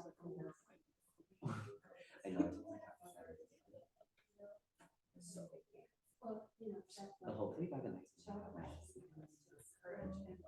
I'm taking my test. November 9th. Let's hope I get this. First try.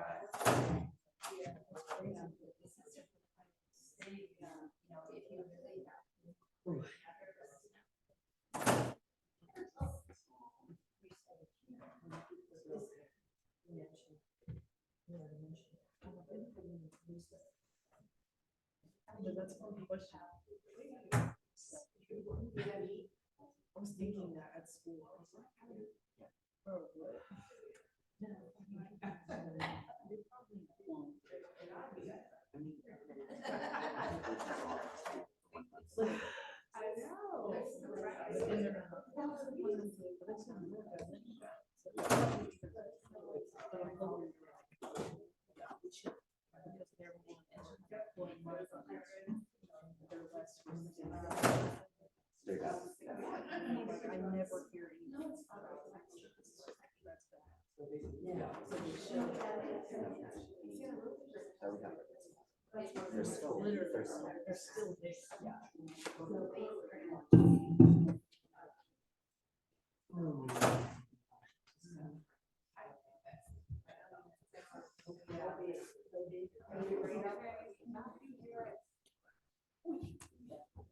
Joining your Zoom now.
I know. Those like big chairs, don't mind. Don't mind that. Those big chairs, don't. Yeah, yeah.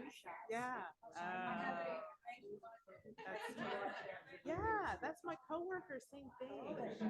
Yeah. They said it's gonna be bad this year. Matthew Harris, are we ready, Chad? We're ready. Okay. We gotta get Tony back home to his new baby. Okay, you ready? You want to call us back to order? All right, reconvening at 7:41, continuing with the parcel tax discussion. So just to put this into context, we've started the discussion. We started the discussion several weeks ago around the concept of a parcel tax. So here in Petaluma, we have Petaluma Elementary School District and then the Joint Union High School District, known collectively as Petaluma City Schools. We have our community. Our community has been very gracious and adopted. I think it was 2015. Was that right? Yeah, brought a bond. It was a parcel tax. It was a parcel tax in perpetuity. Since that time, other districts have gone out for other parcel taxes on top of it. So for example, a similar community just south, Novato, they have a parcel tax that is about just a little bit more than double our parcel tax. And we wanted to start the conversation about what could that look like for us and what would we have a lot of ideas on how we would use the money to support our students, but we wanted to see if it was even feasible. And so we reached out to Godby Research and asked them to help us with doing a survey out to our community to see if there was support for an additional parcel tax. And so here tonight we have Brian Godby with us. I don't know if Charles is going to be joining us or not. In about 5 minutes, another man named Charles Heath will be joining us as well. But I'll let Brian kind of kick it off for us. So Brian, we've got you up on the big screen. We see you. Great. Thank you very much. And thank you for your indulgence. Charles and I were zooming into a Tamalpais Union High School District Board meeting, which had a public comment that one item lasted a little over an hour. So that was kind of unexpected. So you should be able to see the presentation now, and I will dive in.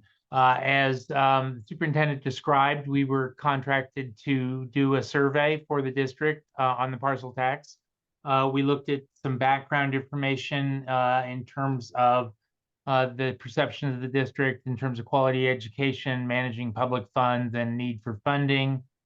We then looked at direction of the economy. We looked at potential support for parcel tax measures, and that's plural. Obviously, there's a high school measure and an elementary school measure.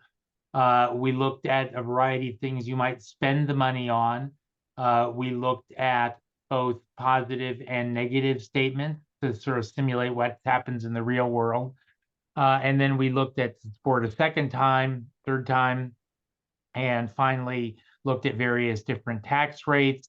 There's, of course, a wide variety of demographic information that is behind all of this that is used to stratify the sample and make sure it is representative of the Petaluma City Schools, respectively.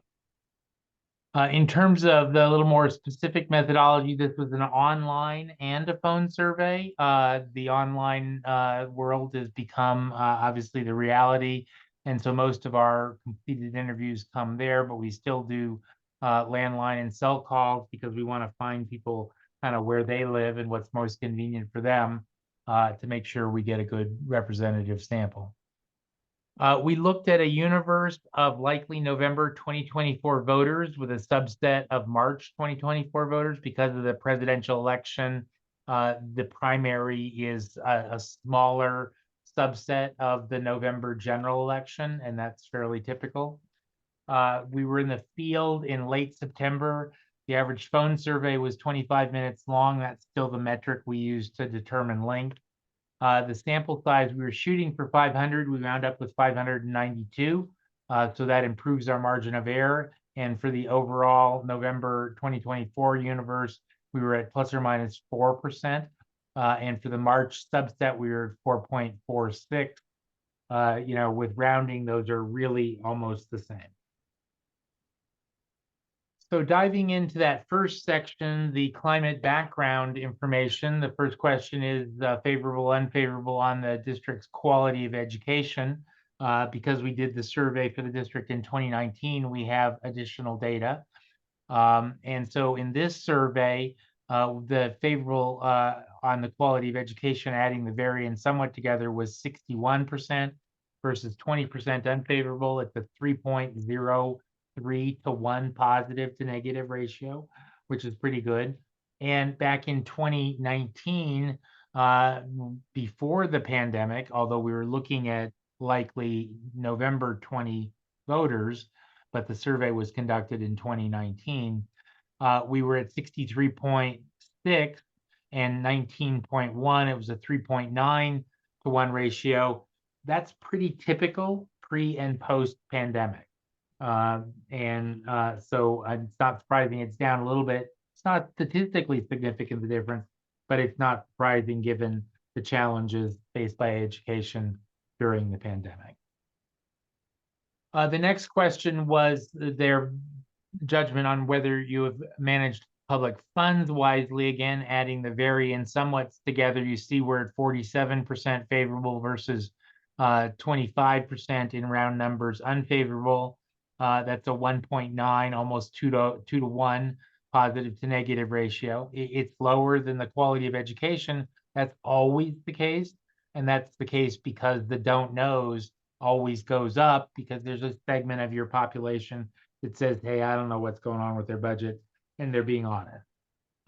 So if we compare that again to that 2019 survey, you see the favorable is virtually identical. The unfavorable was a little bit lower, and that impacts the ratio, but really, statistically speaking, it's identical. And the final question in this section was agreement with the statement that the district needs additional funding to do its job providing a high quality education. In the current survey, again, adding the top two together, the strongly and somewhat, we're at 63.4% versus 18.2, 3.5 in round numbers to 1 positive to negative, which is, again, pretty strong. Back in 2019, it was 67.9 and 19, so a little bit higher, but again, I think the pandemic impact is largely present here. But statistically speaking, the difference between 63 and 68 is not statistically significant. So moving on then to the first of the two ballot questions in this survey. Again, we've got a high school measure and then an elementary school measure. High school measure, obviously the larger audience because the district size is bigger, and the elementary is a subset that, and we took that into account. But you see the wording for the high school measure on the right-hand side of the slide. It meets all of the statewide requirements. It can't exceed 75 words. It has to have a tax rate, which in this case is $89 per parcel. It has to show how much it raises annually, and it has to have a term, which is 8 years. The rest of the wording is largely ours to work with, and we've put together what we thought was the best wording at the time without the information that we gain in the survey. So that's a work in process. But as you can see here, when we look at the likely March universe for the high school measure, we're at 66.4, just a teeny bit below the 2/3 threshold that we need to be at. A little bit lower in the November universe at 65.3, but both of those are pretty strong places to start with for a measure that requires 2/3. Can I ask where you got $89 and was that a variable in the survey? It is. We've got some at the end. We have some lower rates. We started higher as a result of our conversation with district staff to try to figure out, what your needs are and what would be a reasonable amount. And so that's where the $89 came from. Now, we also have an elementary version of the measure, which again, there would be two measures on the ballot in the elementary district. There would be one in the part of the high school district that is the other feeder elementaries. So this is your elementary district. And you see the same thing here. We've also got an $89 parcel tax. It raises a little less because it's a smaller geographic area, but it's still for 8 years. And this was our estimation of what would test well. And you see that actually in the elementary district, we do slightly better, and that we're at 70.1%, which does exceed the 2/3 threshold in March. And the same thing is true in November, where we're at 67.9, so a little higher than the high school measure. When we do districts like yours that have the joint board, two districts together, we see this pretty typically that the elementary does slightly better than the high school district. It could be anything from elementary kids are cuter, or it could be that there's just, a preference for my more local school district or perception of that. But this too is a good place to start, and it's certainly a good place to start realizing that all of these people got the high school measure first. So they've now heard both measures and they're still at 70%. Was there any assessment of the sensitivity of their approval based upon other tax measures being on the ballot? I know on the March 24 ballot, there's going to be a county quarter-cent tax, and then for fire, and then the November one will likely have others as well. Yes, there was, and you'll see that as we go through this. The structure of the survey is where we start without a lot of information and just see where we start on our measures. We then provide what we would spend the money on and why we would do that, and then test it again. And then we add some of the negatives, which is essentially what you're talking about, that they're competing taxes. And then we test it a third time, and then we look at different tax rates. So the structure of the survey takes that into account. Okay, so moving on then to the next set of questions. This is a longer set. This is all the things that we might spend the money on. And we don't have a word count issue here. So these are the things asked in a random order that could be, the money could be used for. This is combining the high school and the elementary together so we can sort of see it in one snapshot. So that's why it says question 6 and 7, because the wording of this gets complicated because we've got measure or measures, but this is the entire district as an aggregate. And this is looking at the March 2024 priority list. The reason we chose to show the March is because you saw March was better. And we think that given the economic factors and political factors, that if you've got kind of a green light for the earlier election, that's the one you should go for. And I'll continue on that theme as I go through this. But here, the top measure features for the measure include things like attract and retain excellent teachers. That's 74%, at least somewhat more likely to support the measure. Enhancing reading and writing programs is virtually at the same level as is maintain smaller class size. Then fourth is enhanced science, technology, engineering, math, also known as STEM. You have to say what STEM is because not all the seniors know what STEM is. They're not parents of current school-aged kids. Then we have restore school librarians and hours, provide counseling to support struggling students, expand art and music programs, ensure teacher and school employee compensation is competitive, provide competitive compensation for teachers and school employees to account for increasing cost of living. So slightly different spin on the same issues there in G and B. And then finally, enhance math, science, engineering, and technology programs, slightly different spin on the STEM issue. But you see everything here ranges from a high of 74 down to 65. Obviously, because of the 2/3 threshold being at the top half here, puts us in the 2/3 plus threshold range. Now, the next question, as I alluded to earlier, is the accountability components and sort of the reason to support this measure. Methodology is largely the same. And you can see that things like every penny from the measure will benefit local schools and cannot be taken by the state. Clearly, an accountability component is very important. That's almost always in the top tier. And that's at 73.4%, at least somewhat more likely to support the measure. Many of Petaluma teachers and school employees have to take on second and third jobs to support themselves. These measures would help that. Is at virtually the same level. The California rank among the lowest in the nation, or at least in the bottom half or bottom third, depending on how you look at it. And Petaluma schools receive less than other school districts. That's an important piece of information. None of the money for administrator salaries, and again, another accountability component. Having a great teacher in the classroom is important to providing quality education, and these measures help recruit and retain teachers. So again, something focused on keeping great teachers. And then finally, during the last 3 years, Petaluma City Schools has lost 40% of their teachers, and certified employees, if approved, this measure would help solve that problem. So again, more focus on keeping quality staff. So again, after the features and the informational statements, we come back to our ballot questions. I'm sorry, here's another slide on informational statements, which 2 is in the above the 2/3 threshold.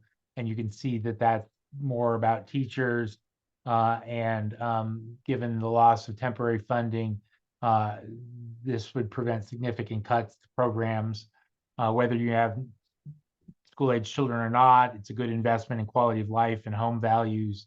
The measure would improve science programs such as computer science, biology, biotech, chemistry, physics, physiology, etc. And the measures provide an exemption for senior citizens, as well as the measures require independent citizens oversight. So all of those are above the 2/3 threshold, which is certainly a good place to be. Brian, was there anything that had a no effect or negative effect? Not in this particular slide, because these are kind of all positive, and so the scale is just much more likely, somewhat more likely, no effect. So while there are things that are lower, they're still all positive. in net, but you'll see the negatives in a moment where there certainly are some. So at this point, we have talked about the measure. We've talked about what we'd spend the money on. We've talked about the informational statements and the accountability components.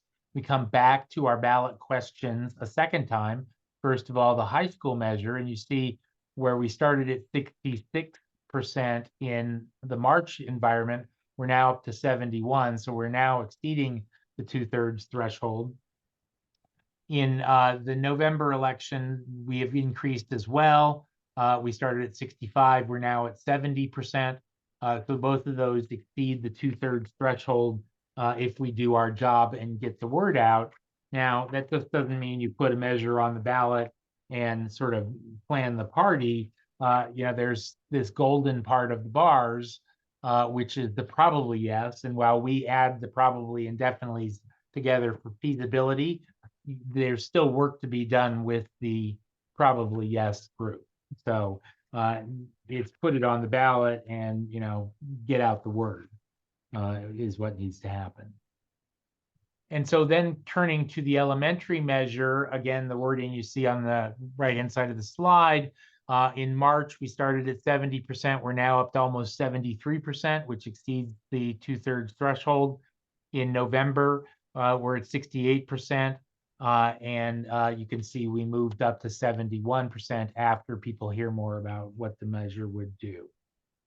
So in both cases, we're doing well. But again, my bias, if you will, is that if you've got a green light in the earlier election, take the earlier election. But the longer you wait, the more chances there is for something in the economy at a macro level to go astray. And that could impact your viability. So take the first option that you have if you've got that option. And I think that these numbers suggest you do. So as I've been alluding to, we do ask also negative statements, and you see those here. Now, this is much more likely, somewhat more likely to vote no or no effect. And at the top of this list, you have parcel taxes are unfair because small homes have to pay the same amount as large homes or large businesses. So that's a progressivity argument against the measure. It's fairly sophisticated, but it works nonetheless. It's at 42%, at least somewhat more likely to vote no. If the school district has a history of mismanagement in public funds, school district learned to manage funds properly, we wouldn't need this measure. These arguments don't need to be true. They just need to be things that people would say or write in a ballot argument against. And anti-tax groups are familiar with how you do ballot arguments, which is free to them. All they have to do is submit it to the registrar in time. So that could certainly happen, and that is at virtually the same level. Don't be fooled. High administrators and rising pensions are the real reason for this. Again, another standard anti-tax argument that does work well. And then next, with residents and businesses suffering from inflation and high grocery and gas prices, a property tax increase now is not the right time. And then if the district manages funding better, they would not need to raise taxes. So all of those are above the 33.4% threshold necessary to defeat a measure. As I mentioned, there was also a negative about other taxes that are on the ballot. It's not in this slide, but just to reference that, it was in the March election, 31%, at least somewhat more likely to vote against the measure because of the other taxes that are on the ballot or have been on the ballot. So it's not as impactful as some of these things like, the district has a history of mismanagement. So the kind of typical anti-tax arguments. So at this point, we come back to our ballot questions a third time. Now, the survey structure is very intentional, starts without any information on a ballot test. Then we give the positive side of the coin and we go up. Then we give the negative side. We expect to go down. And in fact, we do. But again, that's expected. And you see the high school started at 66. We went up into the 70s. We're now at 64, but this is the worst case scenario. Another way to think about this is the real world doesn't happen in this structured environment. People hear positives, they hear negatives, they hear some more positives, then they hear some more negatives. So it kind of is all mashed together. So averaging that second and third test for March is probably a better way of looking at it instead of the worst case scenario, which is the third test. And if you average the second and third year, it's 68% in round numbers, yes. So that gives you a little bit of a cushion, not much there, but it gives you a cushion, and there is work to do for sure. In November for the high school measure, where we started at 65, we went up to the 70% level, sorry. And then we're now at 63. Again, worst case scenario, if you average the two, we're at 67% in round numbers. So again, the March environment looks better with that averaging and exceeds the 2/3 threshold. Because we didn't know where we were going to wind up, we then switched to some fallbacks. And the first fallback was instead of I'm sorry, let me go back here. This was $89. So we tested some other flat rates that didn't do well. And so what we have tonight is an alternative, which was a 6% per square foot, which in some other districts, not all, has worked better, but it didn't in yours. So even though there was a negative that was, this should be something more progressive, when you ask them for about a more progressive measure, it just does not very well at all. You see in March, we're at 43%. Then in November, we're at 44% in round numbers. So that suggests that the flat rate parcel tax is more straightforward for voters, and there's more support for sure. Does this include a COLA, the parcel tax? We did the full wording. Well, let me go back to the high school measure. The full wording does not include an increase. It's a flat rate. I think the difference between the parcel tax and perpetuity, right? This is an 8-year. This is a set schedule. So it's 8 years, and then it goes away. Then you'd have to renew it, go back out to the voters again. So it's a very fixed time frame.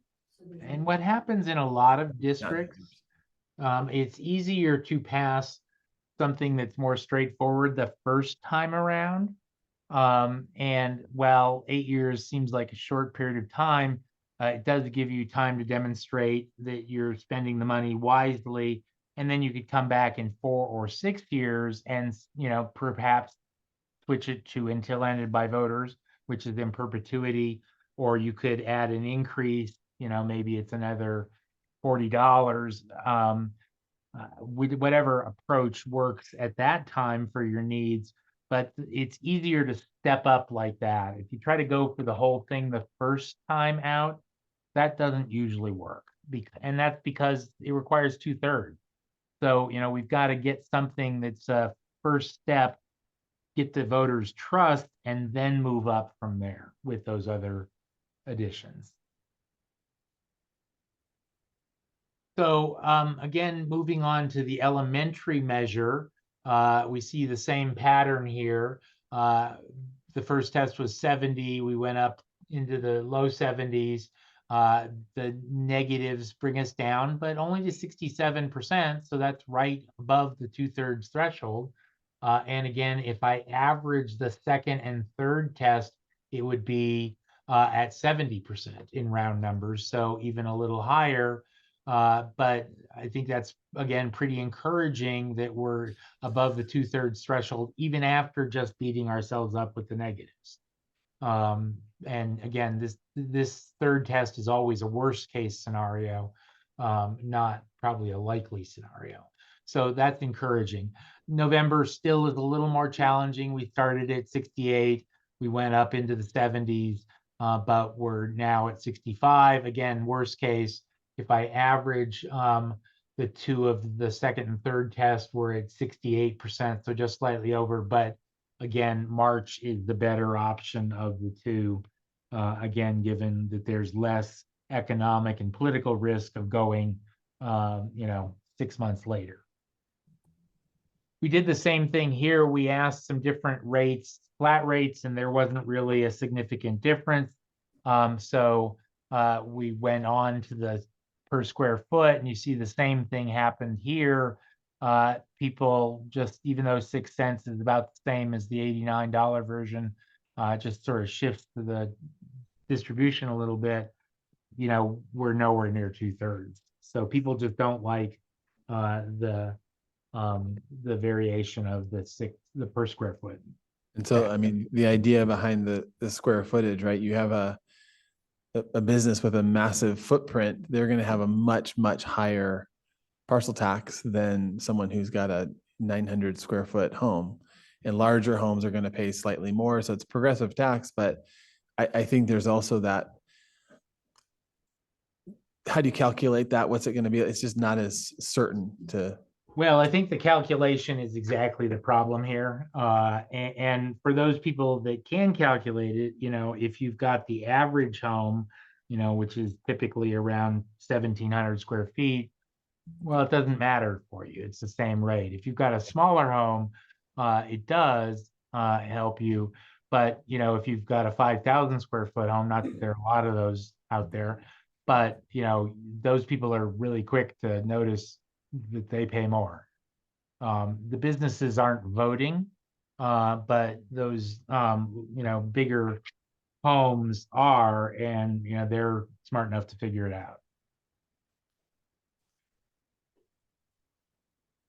So from there, our final question was asking about the direction of the economy. And as you can see here, 21% think it's going to be better next year, 35% about the same, 31% think it's going to be worse. Compared to other districts, I'd say this is slightly more pessimistic in that the better is a little bit lower. I've seen more typically the better be about 25%. But the worst isn't any worse than other districts.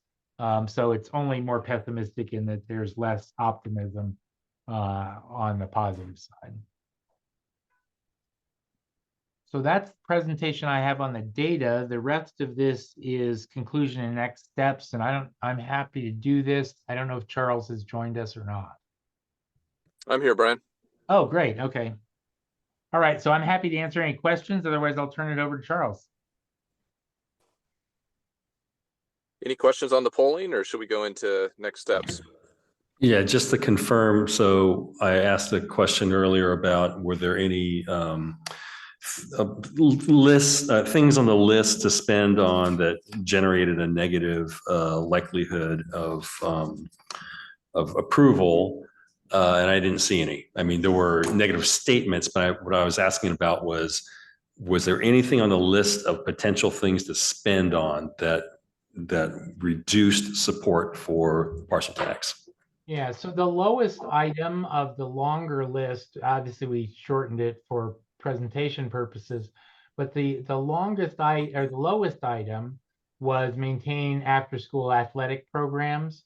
And for the March universe, that was 51%, at least somewhat more likely. It was 8%, somewhat less likely, and 10%.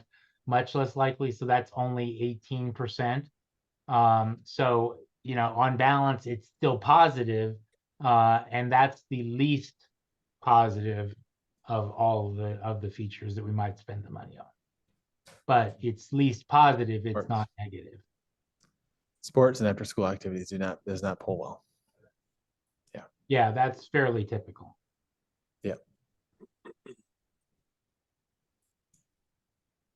And so I've shared individually when we think about, the interesting, we're just sharing right now. It's just sort of, this is the data. Here's what we have. When we think about, the inspiring message that we would get out to voters, when we talk about November 7th, we're going to be doing a whole study on equity and thinking about secondary schools. We have a bell schedule committee happening right now. We have so many moving parts in our district. We think about what pulls well, right, attracting and retaining the amazing teachers and staff that we have right now in our town. How do we expand learning opportunities for students? Thinking about a potential bell schedule change, and when I say bell schedule, I mean moving from 6 periods to 7 periods or 8 periods, giving students additional opportunities. Thinking about college and career readiness, adding classes at the secondary. You saw that different science, technology, engineering. I'd say arts and math, but okay, and math, the STEM field. Thinking about what we could do at the secondary is just so exciting for me to think about. At the elementary school, we talk a lot about how could we add in additional programs at elementary. We think about science, technology, engineering, arts, and math. Adding additional teachers to go in and support so that our elementary teachers can have some time to plan, better plan, collaborate with their peers. There are so many things that we could do on that end, let alone the concept of right now we're a one-to-one technology district, right? We have iPads and Chromebooks for all of our students without a dedicated funding stream. And this could be a great answer to that. And this isn't over an 8-year term. So I could probably be here all night talking about some of these ideas, but that's just kind of a flavor for how we would then work with our labor partners, Petaluma Federation of Teachers, CSEA, and work to help get this over the finish line, because ultimately it's not about it. It's about doing what's right for kids and giving our students those opportunities that they need. And so I think November 7th will be really telling. That board study session, we can talk a lot about college and career readiness. We can talk about CTE pathways. We can talk about performing arts. We can talk about all the different things that we want to see in our schools. And we're so used to, I think, as a society saying, oh, we just don't have enough money. It's the budget, it's a budget. I've been racking my brains for a while about thinking about, well, let's think outside the box and let's think about, if our community is supportive of this, why wouldn't we go for this? And just great. If our community wants to support all of these things that we keep talking about, then let's put it out for a vote and then make it happen. So anyway, let's go to conclusions and next steps. Okay, thank you. I know with your 2 districts and having to put multiple measures on the ballot, all of this is a lot of data to absorb. So I was going to try to boil this down into some concrete conclusions and next steps. So first of all, at the highest level, as Brian summarized, we're seeing support for 2 parcel taxes here that is above the 2/3 threshold. That isn't always the case when we do research like this in school districts. So that's certainly good news. We're also seeing that support is higher among the voters likely to vote in March compared to other election opportunities. So we think that that is a good election date to target. And we're seeing that the $89 per parcel for 8 years in each of the 2 districts seems to be a palatable proposal to your voters. So our recommendation is to move forward with those parameters. We're also seeing that voters put a high priority on attracting and retaining teachers, supporting quality academic programs, maintaining smaller class sizes, the types of high priorities that Brian summarized. So we would want to make the parcel tax proposals consistent with those themes. We're not seeing significant tax rate sensitivity. In fact, when we tested lower rates, support was marginally lower. So we think voters are comfortable at that $89 level. We are seeing that fiscal accountability is important. We tested $79, and actually the support went down for some reason. So. Well, that was, so why don't you talk, can you talk a little about that, Charles? Just that, especially that first one there, the $89 per parcel and the 8 years, and kind of give a sense, because you're the experts on this. So the $89 per parcel, if we went up and if we went longer than 8 years, tell us the impact there. Our current parcel, I think, is 100 something, right? Yeah. Yeah. Well, in combination, right? It's $75 for the elementary measure and $50 for the high school measure, I believe. Yes. But in perpetuity, right? So obviously a different term. Yeah, I mean, it's an interesting result. we did some similar research to this for your district in 2019, and we saw a little more tax rate sensitivity than we are seeing now. When we tested $89, I mean, you saw the results. We were at or just above the 2/3 threshold consistently. When we did test those lower tax rates, we saw marginal decreases in support.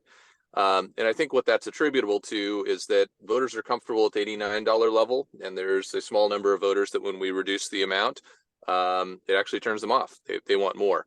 Now, with that said, I mean, sometimes you look at these numbers and say, well, maybe we could go for 99 or 109 or some other number. I think that's pushing the envelope because, you know, we are right around that passage threshold. And when you take into account the margin of error, we could be slightly below. So I think the right approach here is $89 seems to be a sweet spot. And then can you talk a little about the 8 years? Yeah, well, I think I'll just reiterate what Brian said earlier. You know, your parcel taxes that you have currently started off with, I believe, I can't remember if it was a 4 or a 6 year term. And then when it was renewed, that's when the measures were made permanent. And that's a typical approach. So when you're, as Brian said, when you're establishing a parcel tax initially, you know, voters are sort of taking a leap with you. You have to prove that, you know, A, the money's needed, and B, once you have access to it, you're putting it to good use. And once you've established that track record, you know, typically voters at that point are more comfortable with either an increase in the rate, which is one option, or an increase in the term. Oftentimes it's hard to do both of those. You kind of have to choose, do I want more money or do I want more time? It's hard to be aggressive on both dimensions. But I think, you know, given the numbers we're seeing here, $89 at 8 years seems comfortable for people. And when we, you know, we'll have to come back and renew this at some point if we want the funding to continue.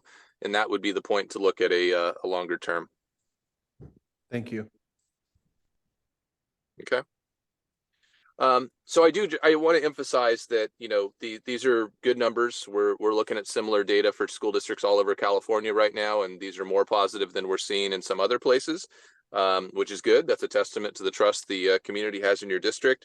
But, you know, a 2/3 threshold it's a high threshold. And so we do need to adequately inform the community about what the needs are that's driving the request for this additional funding. And an advocacy effort will be necessary in advance of the March election to make sure people hear all those good reasons to vote yes that were part of our survey here. And so, Brian, if you'll go to the next slide, or I don't know who's advancing slides. This is what our timeline would look like for the March election. So we're here tonight presenting the results of our feasibility study. Yes, we think we have some viable proposals here.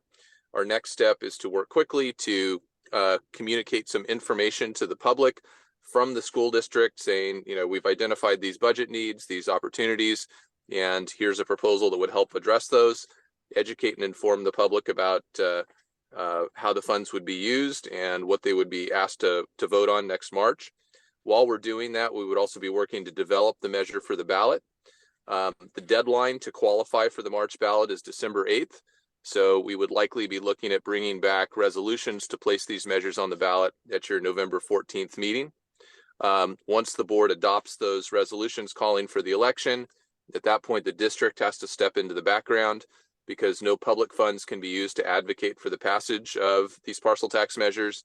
And at that point, an independent campaign committee would have to step forward and with private resources campaign for the passage of these measures. And typically that group is a coalition of parents, teachers, staff, you know, leaders in your parent organizations that would obviously be strong advocates for your schools that would help mount that campaign. And if we go to the next slide, this just summarizes the immediate next steps here. Again, you know, in anticipation of the that December 8th deadline, we would prepare the resolutions to bring back to you for consideration and adoption at that November 14th meeting. My team has already been working to prepare informational messaging that the district could put out to talk about the funding needs and what these measures would accomplish. And then in December, we need to be prepared to transition to that independent advocacy effort. So that's a little bit of what the next steps would look like. And I think Brian and I are both available to answer any questions from the board. So we're right at that 2/3 threshold for approval. If we got all of the people who said probably, which makes me really nervous considering we're at the 4% margin of error. Is that at 90 or 95%? 95% confidence. Thank you. So I have two questions. One is, in your experience working with districts who poll similarly right at that margin, have they been successful? That's one. And then second, have you worked with districts to put the measure on the ballot through a petition as opposed to a board action to lower the threshold of 50% plus one? Brian, do you want to take the first question and I'll take Yeah. the petition question? So we've certainly worked with lots of districts that have gotten a percent only margin, and they've worked really hard and they're up against the wall and they've been successful. Overall 90% of our clients that we've recommended be on the ballot have been successful, but there's no sugarcoating it. There's work to be done here. But at the same time, you're not going to get 80%. That just, it's very rare in school districts, almost never happens. So, I think these numbers are encouraging. I think that if you're willing to put in the work, I think it's worth the effort. Yeah, and I'll take the question about putting a parcel tax on the ballot by petition. And I think what you're alluding to there is utilizing the citizens initiative process. And there was a Supreme Court decision a few years ago that basically said that parcel taxes that qualify for the ballot through the initiative process, meaning citizens gather signature to qualify for the ballot instead of the governing board voting to place the measure on the ballot, those can be passed at a simple majority rather than a 2/3 vote. There are a number of challenges associated with that. First of all, I think it's general legal consensus that school districts are not subject to the initiative law. And so the only way to put a measure on the ballot to benefit schools through the initiative process is to run that through the city. And that only really works if your school district boundaries and city boundaries are identical, because it is ultimately a city measure that's being placed on the ballot. The other challenge with that approach is that the school district can't be involved. It has to be an independent citizens effort. So there would need to be a group prepared to write that initiative, qualify it for the ballot, again, outside of the school district to really spearhead that effort. And oftentimes that's a challenge because the momentum to get these measures created and on the ballot typically comes from district leadership and the school board. Thank you. I didn't realize that first part of what you said, that you said the school district is not subject to, how'd you say it, the initiative process, that it would have to go through the city. Could you repeat that, please? Yeah, exactly. That school districts aren't subject to the initiative law. So there are a couple examples. San Francisco Unified is the best example where citizens put an initiative on the ballot to pass a parcel tax. But San Francisco Unified and the city of county and San Francisco all have the same boundaries. And so using the city and county, they were able to enact a school district parcel tax. There's a couple other examples like that, but in districts like yours, especially complicated in your situation where you have an elementary district and high school district with different boundaries, finding a way to use the initiative law to secure school funding is quite difficult, if not impossible.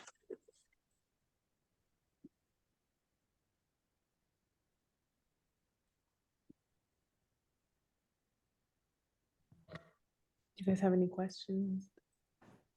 I don't. Comments? Sheldon, did you have more? Nope.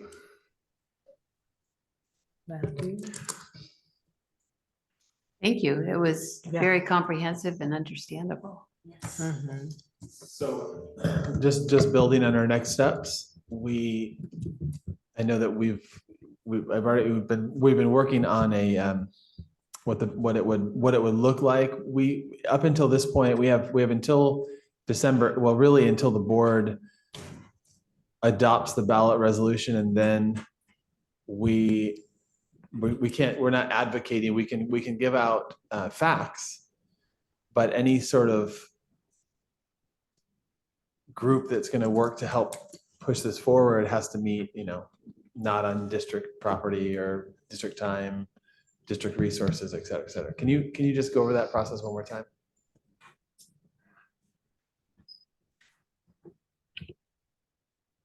Sure. Yeah. So basically, you described it exactly right, which is up until the point that the board votes to place the measure on the ballot, you can use district resources to provide impartial, factual information about, what your budget need is, different programs and services that are in need of funding, how parcel tax funding might allow you to enhance and improve programs, or do a better job attracting and retaining teachers. Again, drawing upon the messaging that the polling says is the top voter priorities. But once the board votes to call for the election and place the parcel tax measures on the ballot, at that point, no public funds can be used to communicate about the measure. And at that point, that independent citizens campaign committee has to form, raise private resources to run the campaign to advocate for a yes vote. For your bond measures a number of years ago, and for your last parcel tax, which I worked on over a decade ago, we went through exactly that same process, and were able to organize parents and teachers and staff and others to help spearhead that effort. And really, November 14th is the only regular board meeting we have before December 8th. Yeah. The resolution can be adopted at a special meeting. That is an option, but sometimes districts want to adhere to the regular schedule. But this is a discussion item, so we'll have to move before the next board meeting. I mean, we'll just have to, okay. I'm thinking ahead about, you mentioned bonds. I know you didn't poll for that, but I'm from your experience, is the public generally aware of the differences in the purposes of bonds and parcel taxes? So if in a later month or year we come back with a bond, they're not thinking, what the heck, we just passed the parcel tax, why are you asking for a bond now? Yeah. Sorry, go ahead, Charles. I was just going to say, off the cuff, no, most voters don't distinguish between those two pots of money. They just sort of think about school funding generally. But we have lots of clients that have both operational needs and facility needs, and in pretty short succession, they put, bonds and parcel taxes on the ballot. And that just becomes the communication challenge or communication objective for those efforts, is to make clear the different pots of money, and that the bond money that you have had in the past couldn't go towards teachers and programs. And similarly, parcel tax funding doesn't go towards improving facilities. So we just have to make that distinction in voters' minds. I will say that, bonds can be passed at 55% rather than 2/3. And based on the support levels we're seeing here for your school district, I feel confident that we're likely to see support for a facilities bond down the road. But again, we'll just have to distinguish between those two pots of money. Yeah, that's I have a question about the board members and any restrictions on them in terms of being part of the independent group after we've passed the resolution. Are we considered part of the district, or individually, but we cannot say as board member? Can we designate ourselves as board members? Yeah, that's actually a really important distinction. Thank you for raising that. So the actual prohibition is that you cannot use a district resource to advocate for the passage of the measure. So a district resource meaning a staff person's time when they're on the job working for the school district, or a school district facility, or a school district computer, or printers and copy machines, or anything of that nature. So board members, because you're not full-time employees of the district, you're not being paid for your time on a full-time basis, you have a lot more flexibility in how you can be involved in those advocacy efforts and in the campaign. So typically board members do play a prominent role in campaigns for measures like this. You just have to be careful that in doing so, you're not utilizing a district resource. So if you're using a computer, it's a private computer, your personal email address, things of that nature, so that we're not using a district resource. People like the superintendent and your other administrators, principals, teachers, etc., they have to just be careful that if they are going to be involved in the campaign and in advocacy efforts, that they're doing so as individuals on their own time, not in their official paid capacity. So does that apply also for campaigning on school grounds? I mean, like you still have to have that, because it's so, okay. Yeah, it does. We can't campaign on school grounds because that would be using public property to benefit the campaign.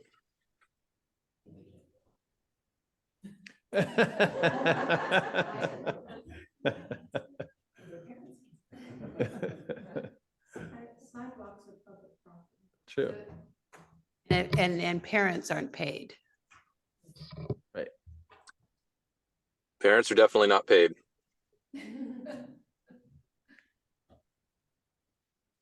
All right, anything? I was just thinking that.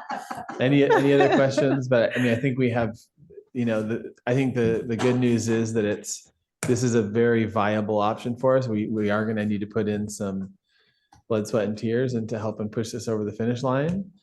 And we're going to need some support from the community and from our educational partners. But with that, I think this could be this big game changer for us for what we can offer our students. So That is exactly what has to come out. yeah. It's a game changer. How much do you spend on lattes in a month? Right. So I think November 14th, we'll bring back a proposal, with Brian and Charles' guidance. We'll bring back Hey, Brian or Charles, could you repeat the language that was the top seller was, retain and recruit, personnel. Was there any option about a diverse teaching force? Was there a statement about that? I'm just scanning through here. We did talk more about teacher compensation and being competitive. Again, attract and retain excellent teachers was the top item, as you noted, but there wasn't anything that talked about diversity, equity, or inclusion specifically. Okay, thanks. Have you ever pulled on that? I'm just curious because that's a goal of ours and I would love to put it out there. And I would hope the community would support that. We have, it typically doesn't get to the top of the list, which is not to say that it's not important. But it's not something that usually drives support to that 2/3 threshold. Thank you. All right, anything else before we move on? That's really good. All right, thank you. Thank you. That was great. All right. Thank you, Charles. Thank you, Brian. Yeah, We'll be in touch. Thank you. Bye-bye. Sounds good. Thank you. All right, next up, use of school facilities. Amanda. All right, tonight we bring forward the first read of an amended board policy 1330, use of school facilities. In working with Facilitron and looking over our district practices, we realized that this board policy has not been updated since 2014. And there are some updated laws and California laws and regulations that are noted in the policy.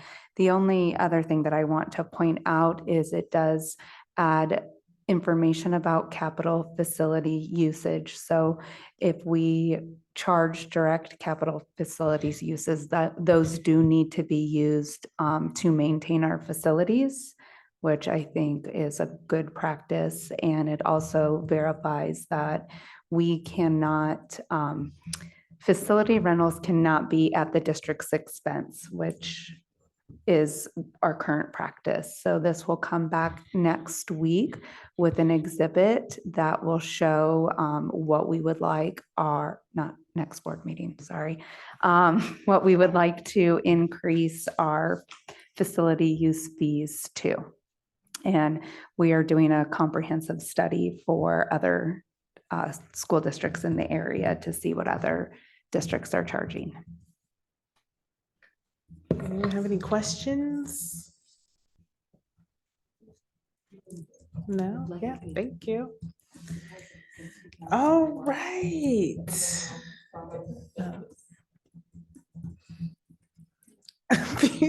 Moving on to future business. Jaden and Shemaya, had to leave a little bit early, but Jaden did want to make sure that we are going to recognize Native American Heritage Month next month. So that was the main thing that he wanted think for, that, yeah, for I future. think we were already planning I it, yeah. assume that, yeah, that was on the list. And then I would like an update at some point, hopefully soon, about First Water. And just like our long-term equity plan overall, especially with their contract coming, I think it's over the end of the school year. Like, are we gonna continue outside consultants? Are we gonna just house it here? What's that gonna look like, just long-term? So. Sounds good. We've started those conversations, the cost and what that would look like. We can also invite First Water to come and present and give a little bit of an update, and then have Esmeralda join in on next steps.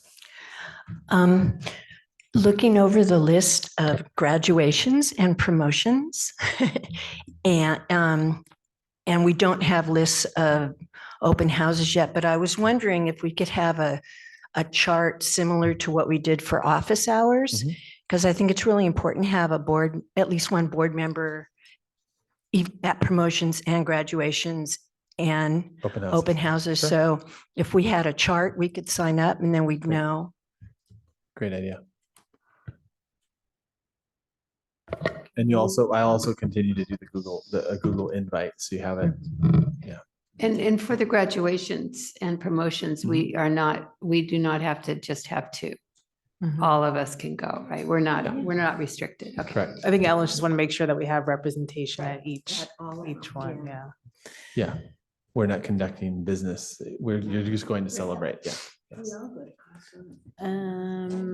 Anything else? Sheldon, do you have anything? No. Okay. All right, we have nothing to report out of closed session. See everyone in a couple weeks. With that, we are adjourned.